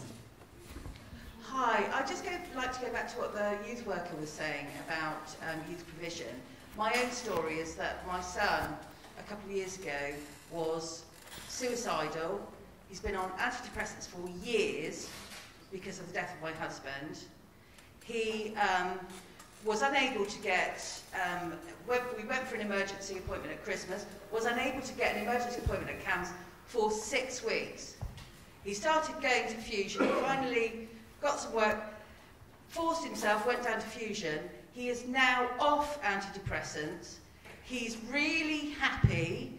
He's made loads of friends down there, and I wonder how much cheaper it is, what business case there is for having those guys at Fusion, which I understand is closing in May, and because my son wouldn't go anywhere near somewhere with a that's got police there. The youth workers are absolutely fantastic, and it is a complete false economy to not support them, because CAMS can't cope. If all youth kids have got around here is mental health services, loads of the kids who go down there have got mental health problems, and those youth workers are helping them. And if we want a community centre, if you want a business case for Boscombe, get rid of a lot of the drug services and rehab centres that make in prisons. They talk to each other and they say, you know, a great place to go to is Bournemouth because they've got all these wonderful drug services. Why not have our hub, which is just down the road there, why not open that up for the community? Why can't we have somewhere with a kitchen and great big rooms and loads of meeting rooms where you can have stuff and you know, and rooms for our kids to use? Why do the drug addicts, which we are attracting to the area, why do they get all that? Why can't we have something for our kids where people will talk to each other and say, do you know what? Boscombe's a great place to have kids. Families will come down. They'll buy the blimmin' HMOs. They'll make family homes down here. That's your business case. We're actually investing in the youth of Boscombe because of the mental health. My son watched a drug deal outside our house. The police can't catch them when they've got loads of people out looking for them. We bump into them all the time. Your business is to actually make Boscombe less attractive to drug dealers and users and make it more attractive for families. And you ain't going to do that by cutting the youth fund. I absolutely applaud the work of the youth workers and what they have done for my son, which has probably saved his life. Thank you. Well, I'm glad to hear that last comment in terms of your son, and I wish him well for the future. But actually, in terms of what we're doing over the youth service, what I said was we are cutting back the budget because of the reasons that we all understand, but we're doing everything we can to make sure that frontline service delivery is as close to the model we've got at the moment as we can. And there are ways of doing that through changing, through transforming the service, as we're doing with lots of services throughout the borough, and that's happening nationwide. This isn't just exclusively Bournemouth. This is happening across every unitary council in the country, which has borne the brunt of the government's austerity. So we're doing that. Of course we're mindful that we want to make sure that we don't get the unintended consequences of not spending money. And believe me, officers of this council, if you just talk about the two officers who are here this morning on housing as one example, are conscious of that every single day of the week. Those who work in youth service, every day of the week. So that isn't something that the council's ignoring. Of course it's not. It'd be madness if we did. But we have got to cut our cloth according to the money that we've got. So that's a prerequisite. Of the drug services and put that into youth. That's not saying any more money, just saying make it less attractive for people to come here, recover, and fail and be left in Boscombe, and give that money to youth of people who are here already, and for people who would be attracted to the area. Well, that's always presupposing that it is the council putting the resource into all of those premises. It's not. Most of the premises you're talking about are kept going through enhanced housing benefit. That's the route. No, I'm saying most of the premises that you're talking about that attract the sort of people that you would not like to see in Boscombe are here because they are attracted by what can be delivered through enhanced housing benefit. No, they're attracted by the drug services. They're told that it's easy, that you've got a lot of services to get off drugs in Bournemouth. Yes, exactly my point. Places like our hub are wonderful, absolutely wonderful for them. I'm not saying don't have drug services in Bournemouth. I'm saying don't have them better than everywhere else in the country, so that we're attracting everybody who wants to get off drugs and potentially fail at it to Boscombe. And at the same time, our children are out on the streets having to deal with those failures. I understand all that, and that's the point I'm making. Most of the facilities you're talking about, and most of the attractiveness of Bournemouth to the sort of people you're talking about, don't come from initiatives of the council. They come from those in the private sector who are encouraged financially through enhanced housing benefit. That's how you get the enhancement. And it's the cause of many, many of our problems. And that is why, through Tobias Elwood, he is bringing forward, I hope, a bill to help to alleviate that problem so that the government do something about it in the longer term. I think we're going to have to... Do you pay for Armagh and Sharps? Do we pay for... Well, we have to do the things that we have to do, of course we do, but that doesn't mean that we are there trying to promote more and more people with those problems to come to Bournemouth. Yes, but if we didn't do that, what would the alternative be? We're a civilised society. Okay, I think we're going to move on now. to the next thing. I think youth's it came out yesterday in this consultation as well. I think if you go down and take part in this consultation at the library, you can stress the youth problems in the area. I know that some of the statistics that came out were quite startling in how some of the young people here are underachieving at schools and some of the other problems. We're going to move on now to environment, because I'm not going to get everything finished if we don't move on. We've got 2 questions on environment. There's a question about the new LED street lights and why wasn't there any information or consultation regarding this, and the question about the dumping in the area does nothing to improve pride and well-being of the community, but I think we've kind of had that answered with the Walpole Road stuff earlier, possibly. Would you like me to talk about the enhanced lighting? If you just okay, well, this is a very major initiative being rolled out across the whole of Bournemouth. It's not in Boscombe particularly, as opposed to anywhere else. The whole of Bournemouth. We took a paper through Cabinet, which was approved by Council in January last year, to roll out this scheme.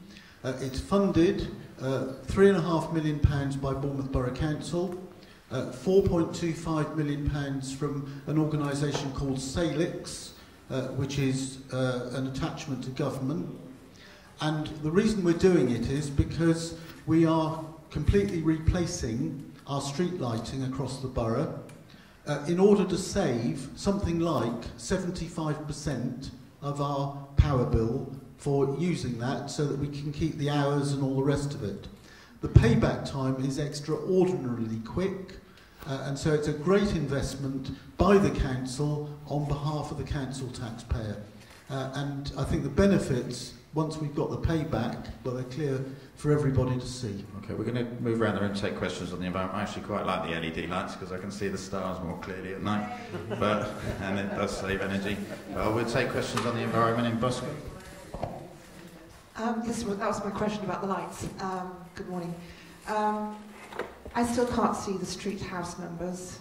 The security is not good in the roads anymore because of this white light. It's like a prison space light. You might be able to see the stars. Yeah, the stars are beautiful, but it's not giving a good light in dangerous areas. And I just want to add to my hand was up earlier was, please can you open the libraries for the children at weekends? Thank you. Question about libraries at the weekends. Well, I'll just answer the one on the lighting first, if I may.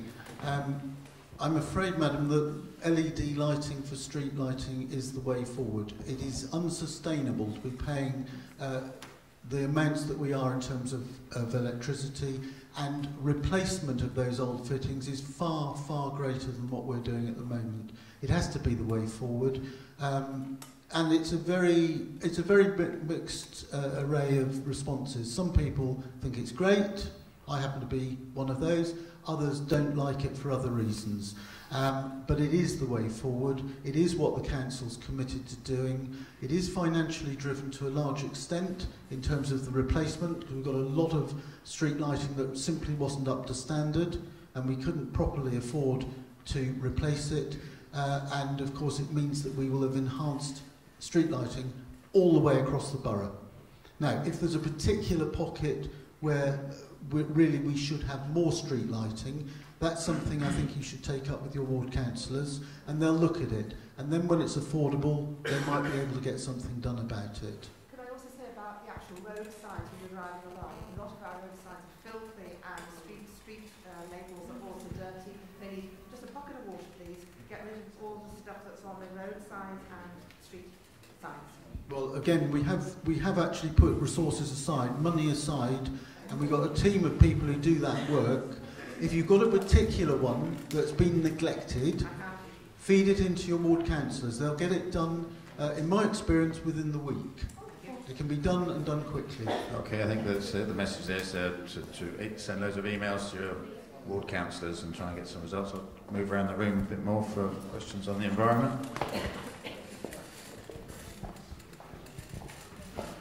Thanks a lot. Hello, Councillor Beesley. It's good to have Mr Smith in the room as well, who will kindly answer my question about how much carbon damage it's going to cause in the next few years, next 30 years. And of course, we can't actually price it. The globe is now overheated, it's the worst it's ever been, and I just spoke to young Ben. It's a shame he's not here, because this is on behalf of our young people who voted to promote, to have Navitas. It's going to provide 700,000 homes with clean electricity. We need these clean jobs. I mean, in climate jobs is what's needed. Now, our guys, Ben knew what I was talking about. I didn't have to spell out the frightening science to him. And I'm afraid you're not talking about it. You just spent £63,000 of our money on opposing Navitas. How can you face our young people when they are voting, not just here on the Isle of Wight? They want the onshore wind, they want the clean energy, because we are in doo-doo. Our seas are acidifying, our biodiversity is halved, and we are in a shocking state, and I'm sorry to say, you sign up in page 25 of the Go Green Board, you've said we'll support the offshore wind farm, you haven't, and you signed up to the Earth Charter. You've got to tell our young folk what's really happening. Obama is talking to India, he's talking to China, they're talking the common language, and you guys are not talking this clean energy. We don't want to. It's a question about. We can just keep the shouting down, please. That's just a question about Navitas wind farm. I venture into responding to the question a little cautiously, because it is a very big subject. Currently, the Planning Inspectorate are engaged in an inquiry which is in several stages, lasting months, and involving barristers on both sides, some very big arguments around getting to a point where the Planning Inspectorate can make a recommendation to the government for the Secretary of State, whoever that is, after the general election, to make a decision. And Bournemouth, along with the other coastal authorities, has been working hard to produce an evidence base, and this evidence base is around the economic and the visual amenity impacts for the residents of Bournemouth. And that has been the thrust of the argument. It isn't about green energy, it isn't about whether or not we like the idea of wind power, nor indeed is it about the cost of central government funding for wind power. It's all about how it affects our visual amenity here in Bournemouth and the potential impacts economically, specifically on tourism. A lot of research, a lot of evidence that we have presented, and I don't think that Mrs. Chapman and I are likely to reach an agreement this morning. Yeah, I think this is a much bigger debate, and obviously it's been debated quite a lot over the last few years with the consultations. Can I move on to other questions about the environment?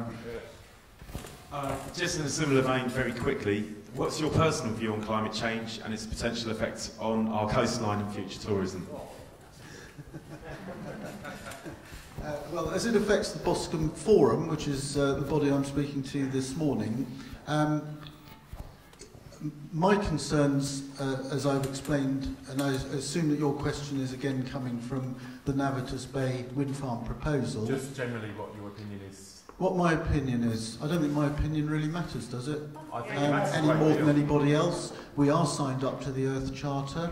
We have a terrific record here in Bournemouth and an improving record in terms of the use of green energy and the conversion of anything and everything we can to take advantage of that, particularly when there is investment available, as there is from Salix for the lighting that we spoke about earlier, but in lots and lots of ways as well. And so if you look at our school building programme, for example, where across the borough we've spent £85 million since 2008, and we have made certain within every part of that school building programme that we've adopted the very highest long-term green standards for energy reduction and sustainability in every single case. Now, why am I mentioning that? Because I think £85 million investment for Bournemouth is quite a big thing. And so we've made sure that green energy and sustainability are at the heart of it. We insist on it with new development from the private sector through the planning process, and we certainly do it in practice when it's anything to do with council investment. My personal views are, if you're asking about climate change, not relevant to the argument. What is relevant is the sustainability of green energy initiatives that we are invoking and have been now since 2007. Okay, we're going to move on now. But I did hope to, about a year ago, could do one of the Navitas consultations here, but we missed the boat on it. I know there's a lot of people with different opinions about it. Anyway, we're going on to crime now, which obviously is another big subject for Bournemouth, for Boscombe, and we covered it last time. The question that we came up was the rise in violent crime. It's on the rise nationally, which is significant in Boscombe, which already has a very high crime rate. Given the links violent crime has with deprivation and bad housing, could you outline the forthcoming plans to tackle the problem of deprivation and bad housing, preferably with some time frames? We've had some of that covered, I think, already, but if I can pass over. Well, I think so, and obviously with the police present, I'm probably less capable to talk about the attack on crime here in Boscombe than indeed the police are. But we've heard, haven't we, how the pursuit, particularly around crime that is drug-related, is the top priority for the police here in Boscombe. It was interesting to me to hear that I think there are 12 PCSOs stationed in Boscombe. I think that was the figure that came out earlier. Can I tell you that within the Police and Crime Commissioner's budget, and you know, that's quite challenging for him, to have 12 PCSOs here in Boscombe is more than I would expect per capita of the people who are here. So please count the blessings and count the investment that has been made by the police here in Boscombe. They have actually done far more than I think any of us could or should have expected in terms of budget allocation for Boscombe. And to have 12 PCSOs, to me, is indicative of a very, very major commitment by the Police and Crime Commissioner specifically, and by the police in general, in a budget situation which is no better than that faced by the council. So take advantage of it and make sure that you value it, because it will be going somewhere else if you don't. And that's true of any service. I'm very heartened by what I heard from the police earlier and what I heard from Inspector Weeks, who I think is now gone, because the way that the police are doing this and the way they're working with us as a council, together with fire, environment, the Home Office, and a whole bunch of other people, is something that is going to deliver that much safer environment here in Boscombe in the longer term. Give it time, work with us, make it happen in a positive way. Some questions around crime from the room. And we've probably had some earlier with the police update anyway. While acknowledging what a great job the police do in Boscombe in very, very difficult conditions, I just wonder whether one of the big stumbling blocks for the current council is that one of the biggest house landlords, who we all know, issues to all his residents, which must account for hundreds of residents or other tenants.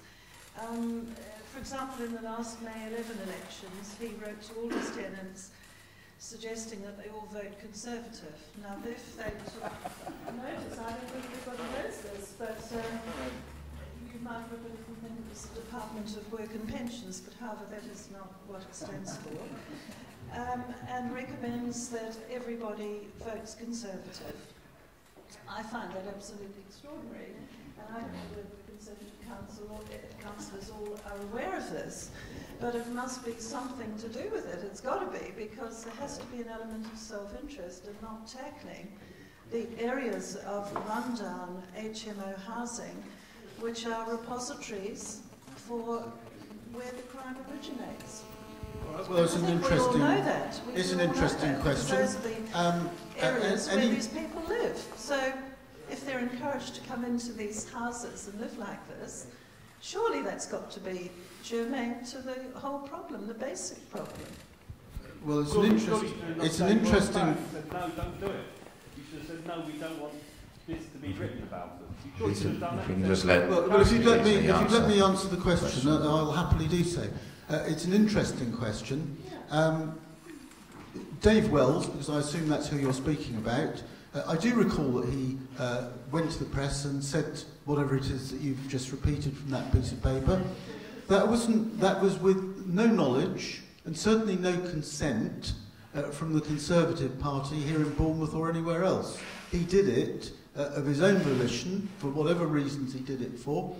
He wasn't entirely consistent, of course, because when we came to the election of the Police and Crime Commissioner, by then he changed course and he backed Martin Underhill as an independent candidate against the Conservative candidate. So I suspect that we would be hard-pressed to predict where he might put his political allegiance come the elections in May, but we'll just have to wait and see. But I can tell you this very clearly, there was no discussion with the Conservatives, certainly not with me, and I kind of doubt that his tenants are likely to follow his instructions on that piece of paper anyway.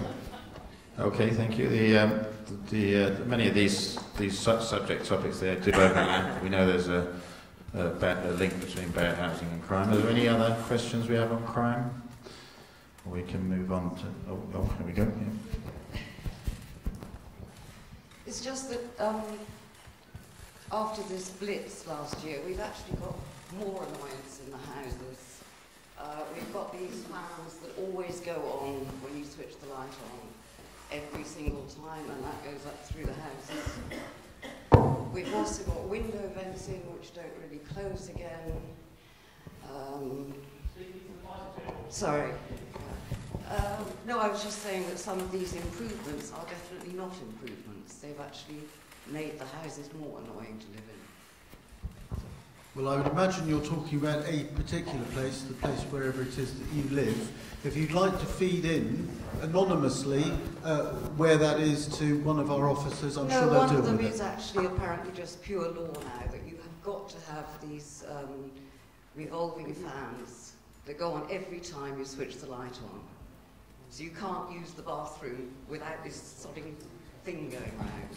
Well, I'm not sure whether that's a requirement of building control or not. But if it is, then it's much more around either the fitting or the maintenance of that, as opposed to the principle of doing it in the first place. And if it's not done properly, then yes, you don't get the best effects. But if you've got a specific one about any of the enforcement that our housing people have insisted on with landlords, feed it in. You can do that anonymously, that's not a problem, and we'll make sure it's dealt with. Okay, we did get an online question about crime, but much of it's been answered.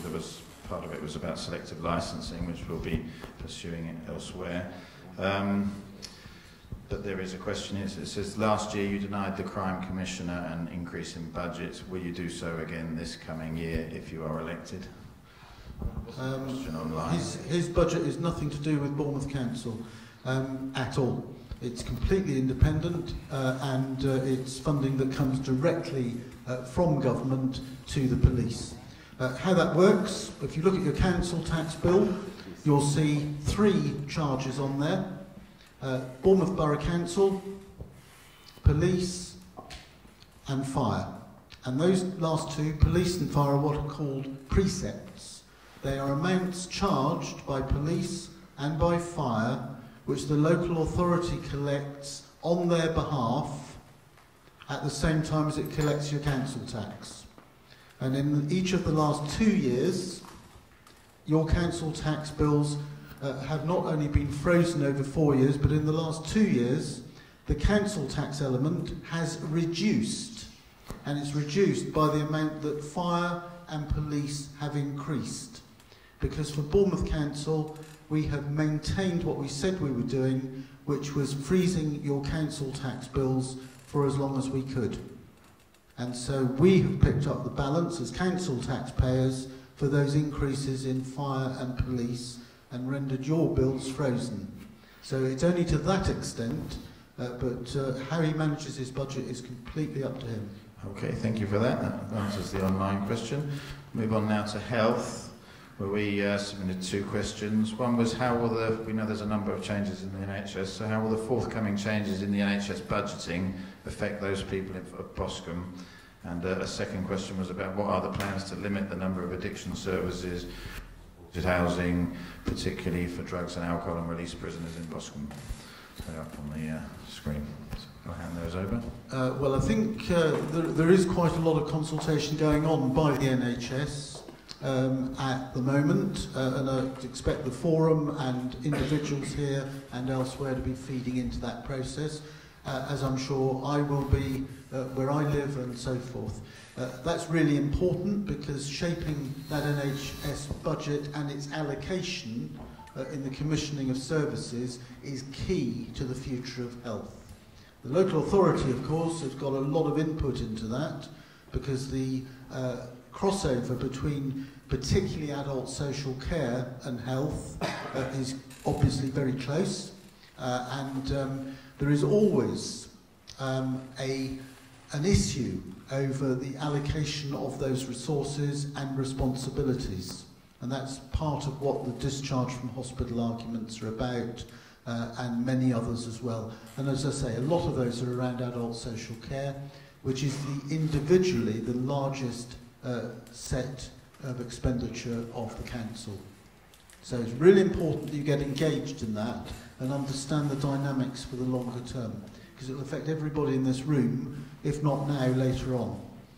In terms of the number of addiction services and rehab supported housing facilities, I did cover most of this earlier on, but I'll repeat it because it's worth repeating. In terms of those that we have direct control over, where we and other agencies are using those treatment centres, very, very limited in Boscombe.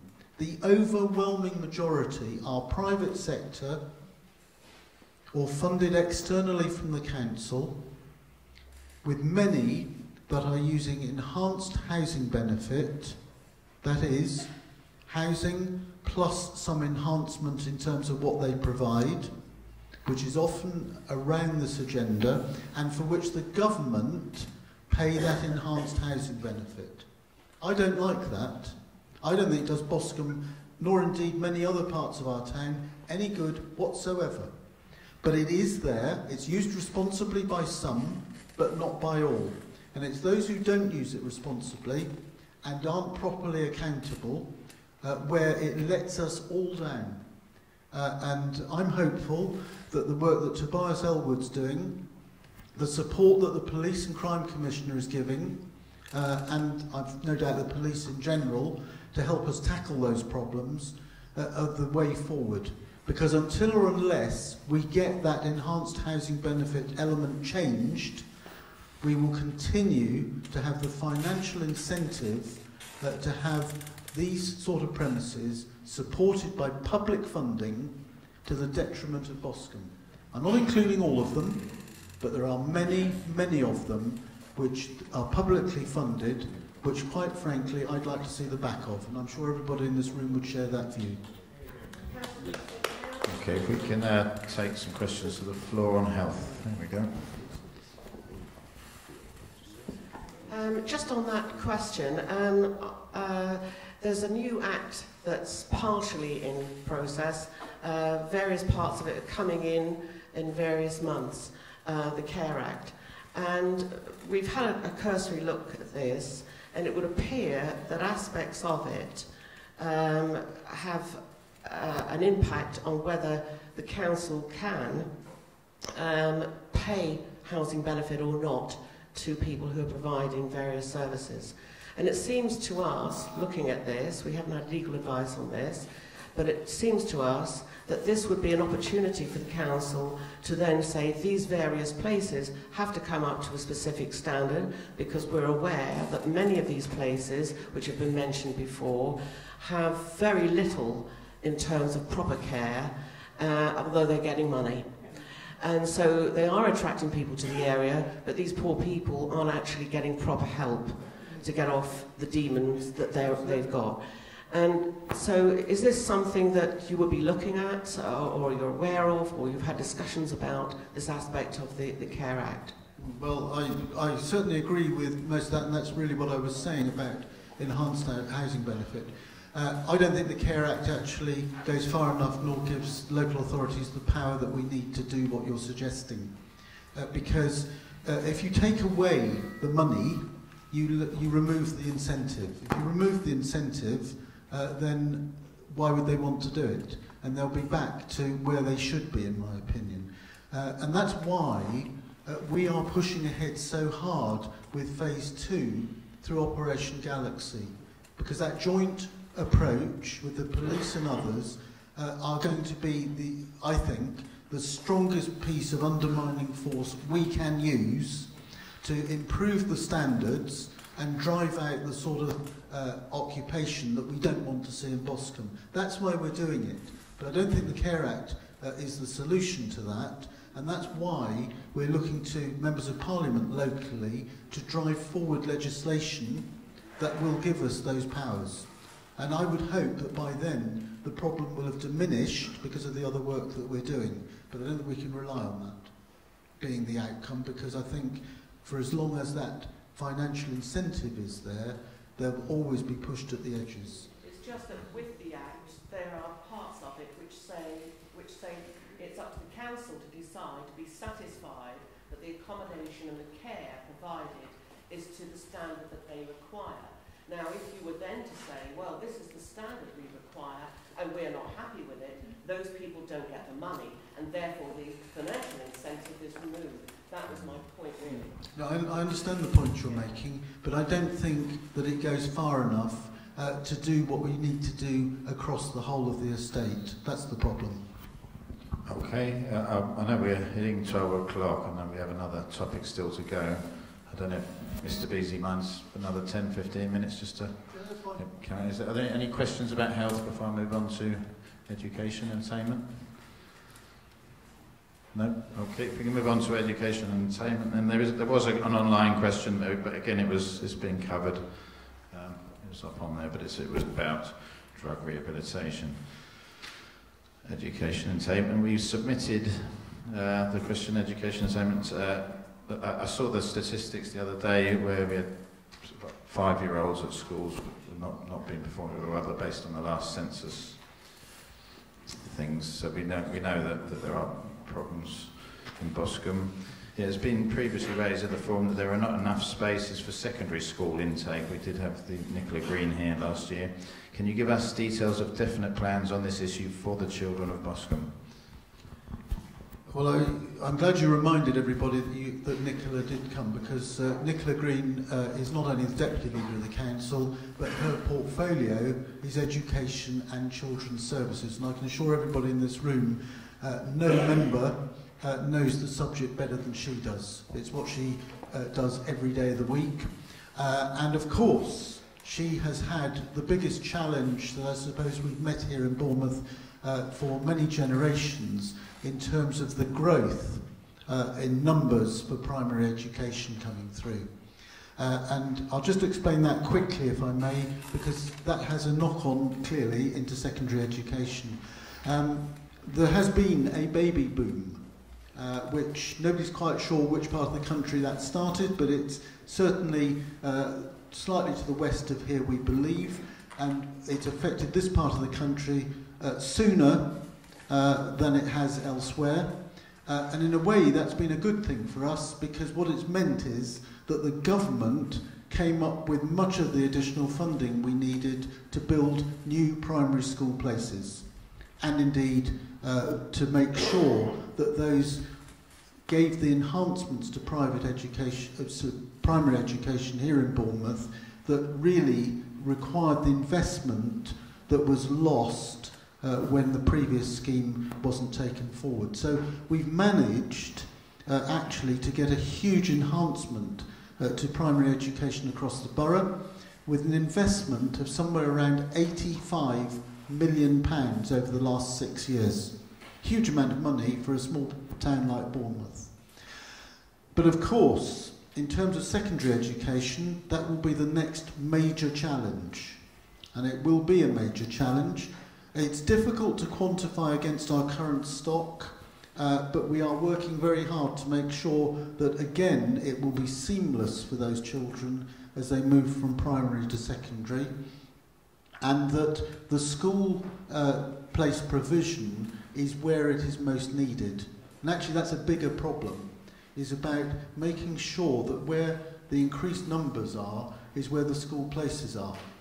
Because it doesn't necessarily follow that historically that's going to inform us for the future. So that's a big challenge as well. And it's then around a degree of parental choice over which schools and which surplus places are and where they are in the borough. It's a complex issue. Actually, I'm glad I don't have to deal with it day by day, because it is very challenging, it is statutory, and of course the places have to be ready at the beginning of the academic year. And I know from the experience we've had so far with primary, that is, we've had to cut it very close on occasions, but we have actually given those places the priority. They've been provided, largely where they're most needed geographically, but certainly on time. And what we haven't seen in this borough, which I expect we will be seeing more of elsewhere, is temporary classrooms on any scale at all. Because of course we got the funding early, but this is going to become a national problem for a government now or in the future that hasn't got the funding to provide that additional facility, and nor have the local authorities. So we're in a much better position, because going forward, secondary education places are going to be a very significant challenge for us in the future. Okay. And Councillor Wakefield has reminded me that he chairs that particular committee. So if the forum want to feed anything through in terms of that, do it through Chris Wakefield. Okay. We can move around the room and take any questions on education and entertainment in Boscombe.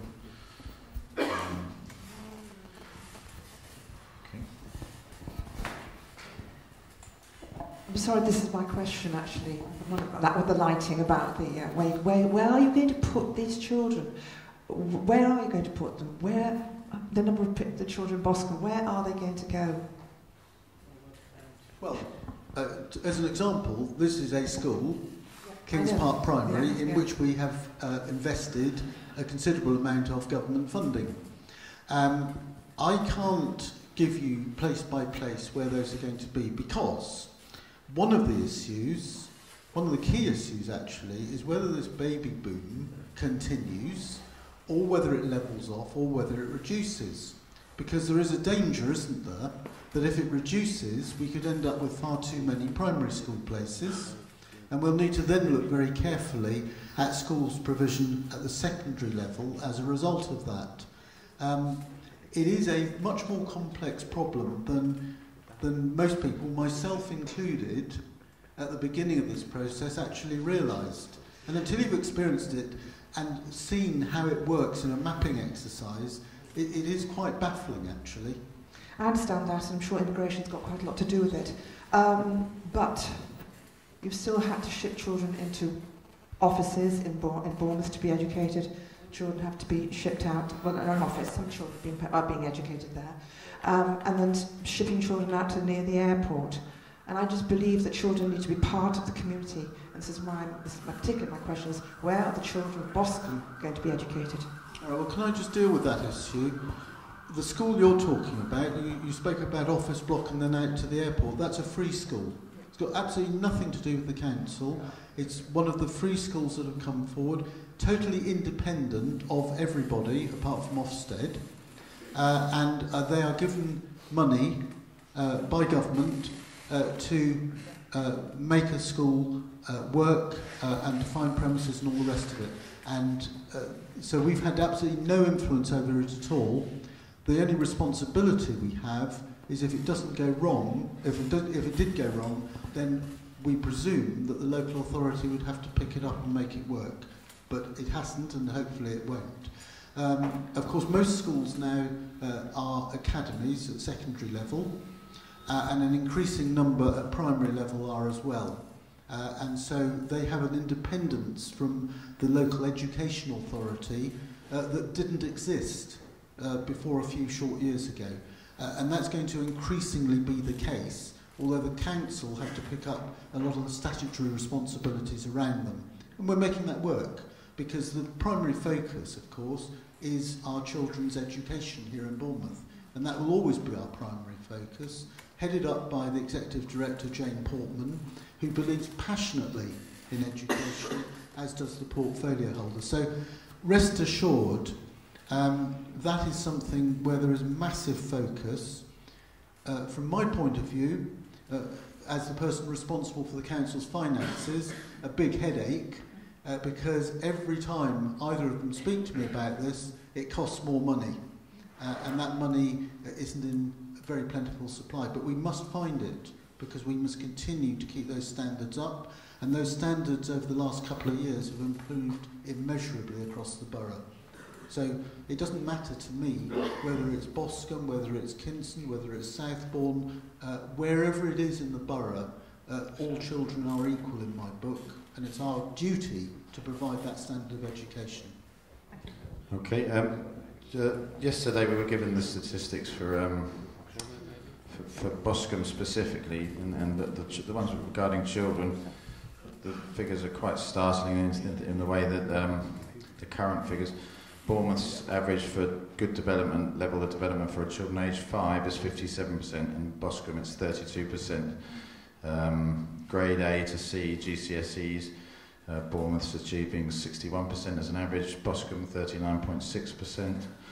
We've got a lot of people with additional languages and they're underperforming, KS1 at KS2 in Boscombe, and some other statistics as well. So what specifically is being done in for Boscombe children who are obviously lagging quite behind the average of Bournemouth? Have you got specific plans, or are you on developing them at the moment? Well, I think I haven't seen these statistics, and I don't know what their source is and how recent they are. Do you know these statistics? It was from yesterday's meeting of the updated strategic area assessment. Okay, but you've just tabled those. And I just got them yesterday. Sorry. Okay, fine. You've only just got them. Well, I go back to my previous answer, I think. But bear in mind that an increasing number, and now the vast majority of schools, are academies. And so, actually, in terms of attainment, that's a big, important problem for all of us, and certainly one shouldered by the local authority. But in terms of the management and resourcing of the schools, that is a matter of independence for them, because that's how academies work. I think there's also a link between children, obviously, in deprived families with bad homes, things achieving at school. So I mean, it's part of the whole regeneration package. I mean, they have discussed putting youth in as a separate category in terms of how we have as a combined approach in Boscombe to bring our young people or our next generation up to a more healthy standard. Well, yes, because regeneration isn't just about a bit of physical expenditure on a building. It's about everything in the fabric of society. Well, at least it is for us. And I know that Jane Kelly shares this view absolutely passionately with me, that we need to raise the game in every aspect. Because if we've got poor results in our schools, that is something we should all be concerned about.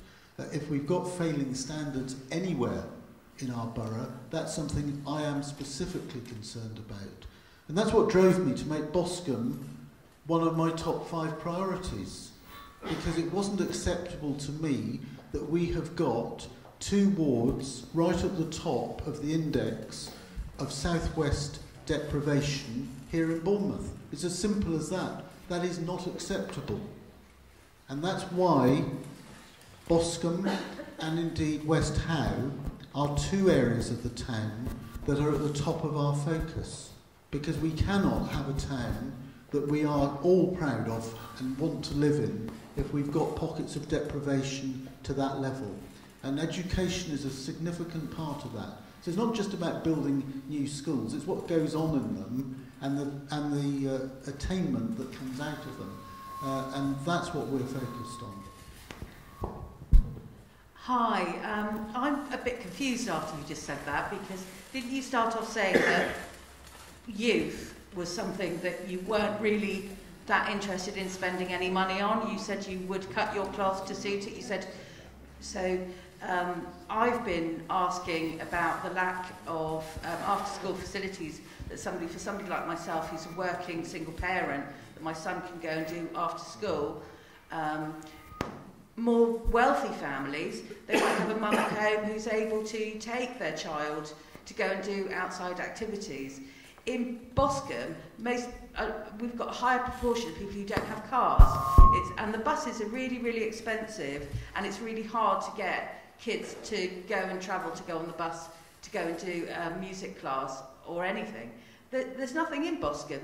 We haven't got. If we had a community centre, we'd be able to have structured activities for our kids, which would help to raise their attainment in school. There's been nothing. I've been asking about it since he was 11. He's 17 now. It's not, you know. Jane Kelly emailed me and said she was aware that there wasn't enough for structured activities for children in Boscombe when he was 11. He's 17, and what you're doing this year is cutting services even further. So I'm really, really confused. If you're interested in education and attainment in Boscombe, not investing in youth it's an absolutely false economy.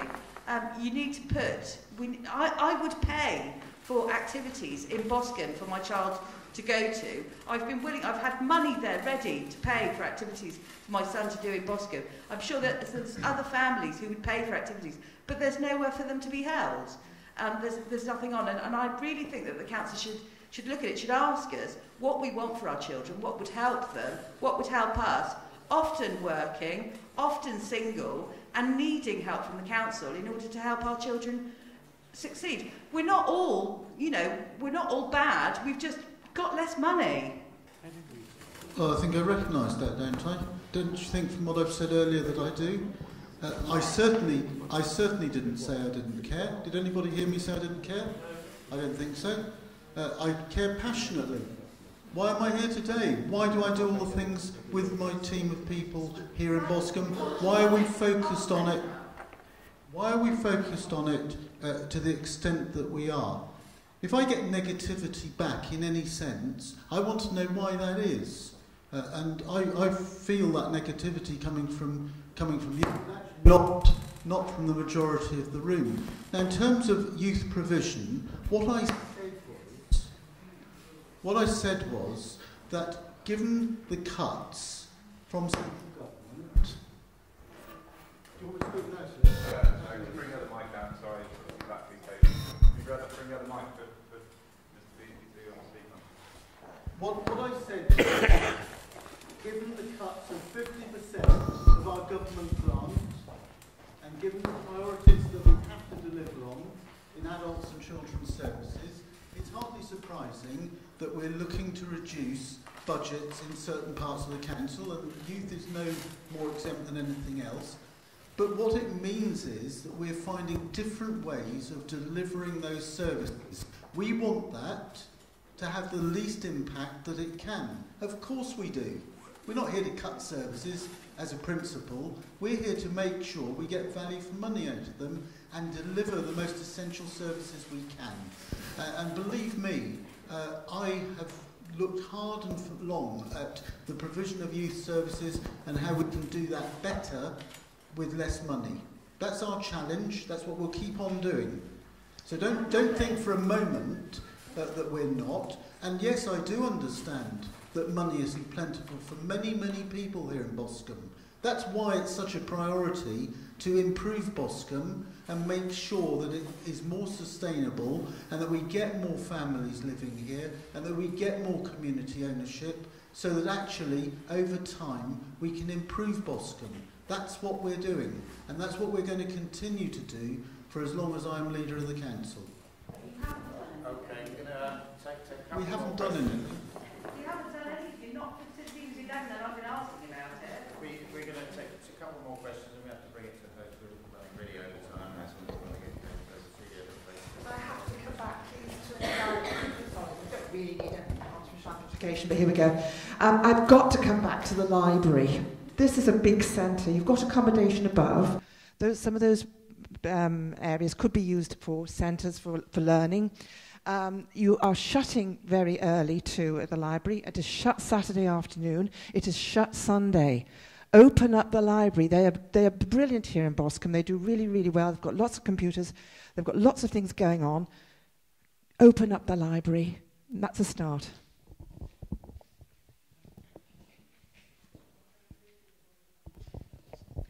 Well, can I talk about libraries? Have any libraries closed in Bournemouth? No. Have they closed in most major towns and cities? Yes. And in some towns and cities, they've closed all of them. We haven't closed any of them. But we've got to have a better model for the future that's going to work so we can carry on making sure that library provision is there for the people who want to use it. I'm always telling people, use your library, use it more. We'll put more services into libraries so that we can make them more sustainable. One of the things we're doing, because the cost, of course, is people more than anything else, is getting more volunteers working in there.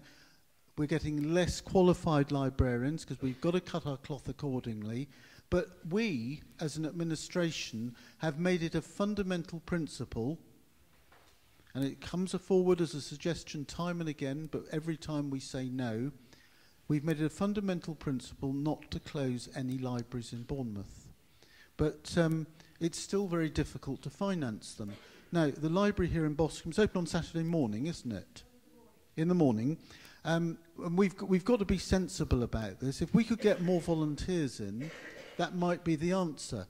And over time, I'm confident that that is how it's going to improve the hours that we can offer, as it does for every other library in the borough. And so it's a very difficult thing to do, to try and make sure that we keep the fabric of the thing open, that we get it properly stocked, and we get it used, and we put other services in. In the library that is in the ward I represent, the police use it. And they use it because it's a long way from the police station, and it means that they then spend far more time in that locality as a result. And we've put other things in there which are getting better use. And if we could get more volunteers in to support the full-time staff, I suspect that hours will be less of an issue. But actually, to have it open 5.5 days of the week still, and not to have closed any, is a pretty big achievement on its own, I might suggest.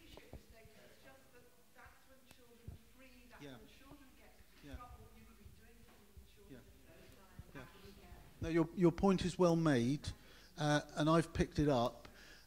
All I've got to do now is to find the resource to do it.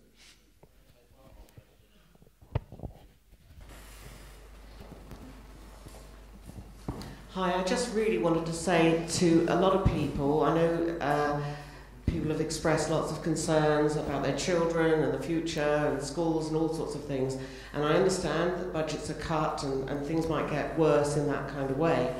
And this is no advertisement for the Conservatives or anybody else. But basically what I'm saying is that the Forum has made headway, and that means all of you, in talking to the council and the police and the fire service and all sorts of other organisations. And we hope to keep on doing that, and we intend to, on everybody's behalf. But what I'm really saying is that the new meetings that we've just started, these are about practical things. This isn't about sitting around talking and hoping and keeping our fingers crossed. This is about pushing forward together to bring things about, because it's only if we all do that and we all take part, and instead of just talking, we actually do some action, things will happen. Now, one thing that's come about, which has really got nothing to do with the council, but just to say to the council, that is locally, an art collective has just got off the ground, the Boscombe Art Collective, and that is bringing people together, that's bringing lots of artists, and what we want to do with that will be helping children and bringing children together and young people, but they are professional artists. And just to tell you the standard, one of them, a sculptress, she auctions her work in the Hard Rock Cafe in New York, USA. We've got others who are commissioned by Waterstones. So we're not talking about people who are just playing around with a bit of finger painting. These are serious artists who can really do something good for Boscombe in a lot of different ways. And we believe that with the council's help, and that doesn't mean cash, we're talking about their promotional work with us, with the forum, and perhaps with the art collective, a lot of changes can be made quickly in Boscombe. But it is about us all working together, and I think, personally, that can happen. Thanks. Okay, thank you. Nice to end on a positive note. Thank you, Mr. John Beesley, for your time. I know we've overrun, you're a busy man, but I think you've taken all the questions well and answered them well. If we have any action points arising, we'll bring them to our meeting.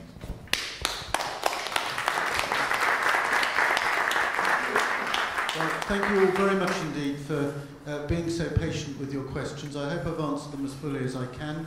I hope I'll be invited back again, perhaps in January next year, depends on whether I'm re-elected. In the meantime, let's keep moving forward in a positive manner for Boscombe, because actually we've all got a huge amount to gain if we do. There's very little that really divides us in what we want to do, but I really want to take forward those joint discussions over some of these bigger issues so that we can all have a proper understanding of how we're going to make all of that work for Boscombe. So thank you all very much indeed, and look forward to seeing you again soon.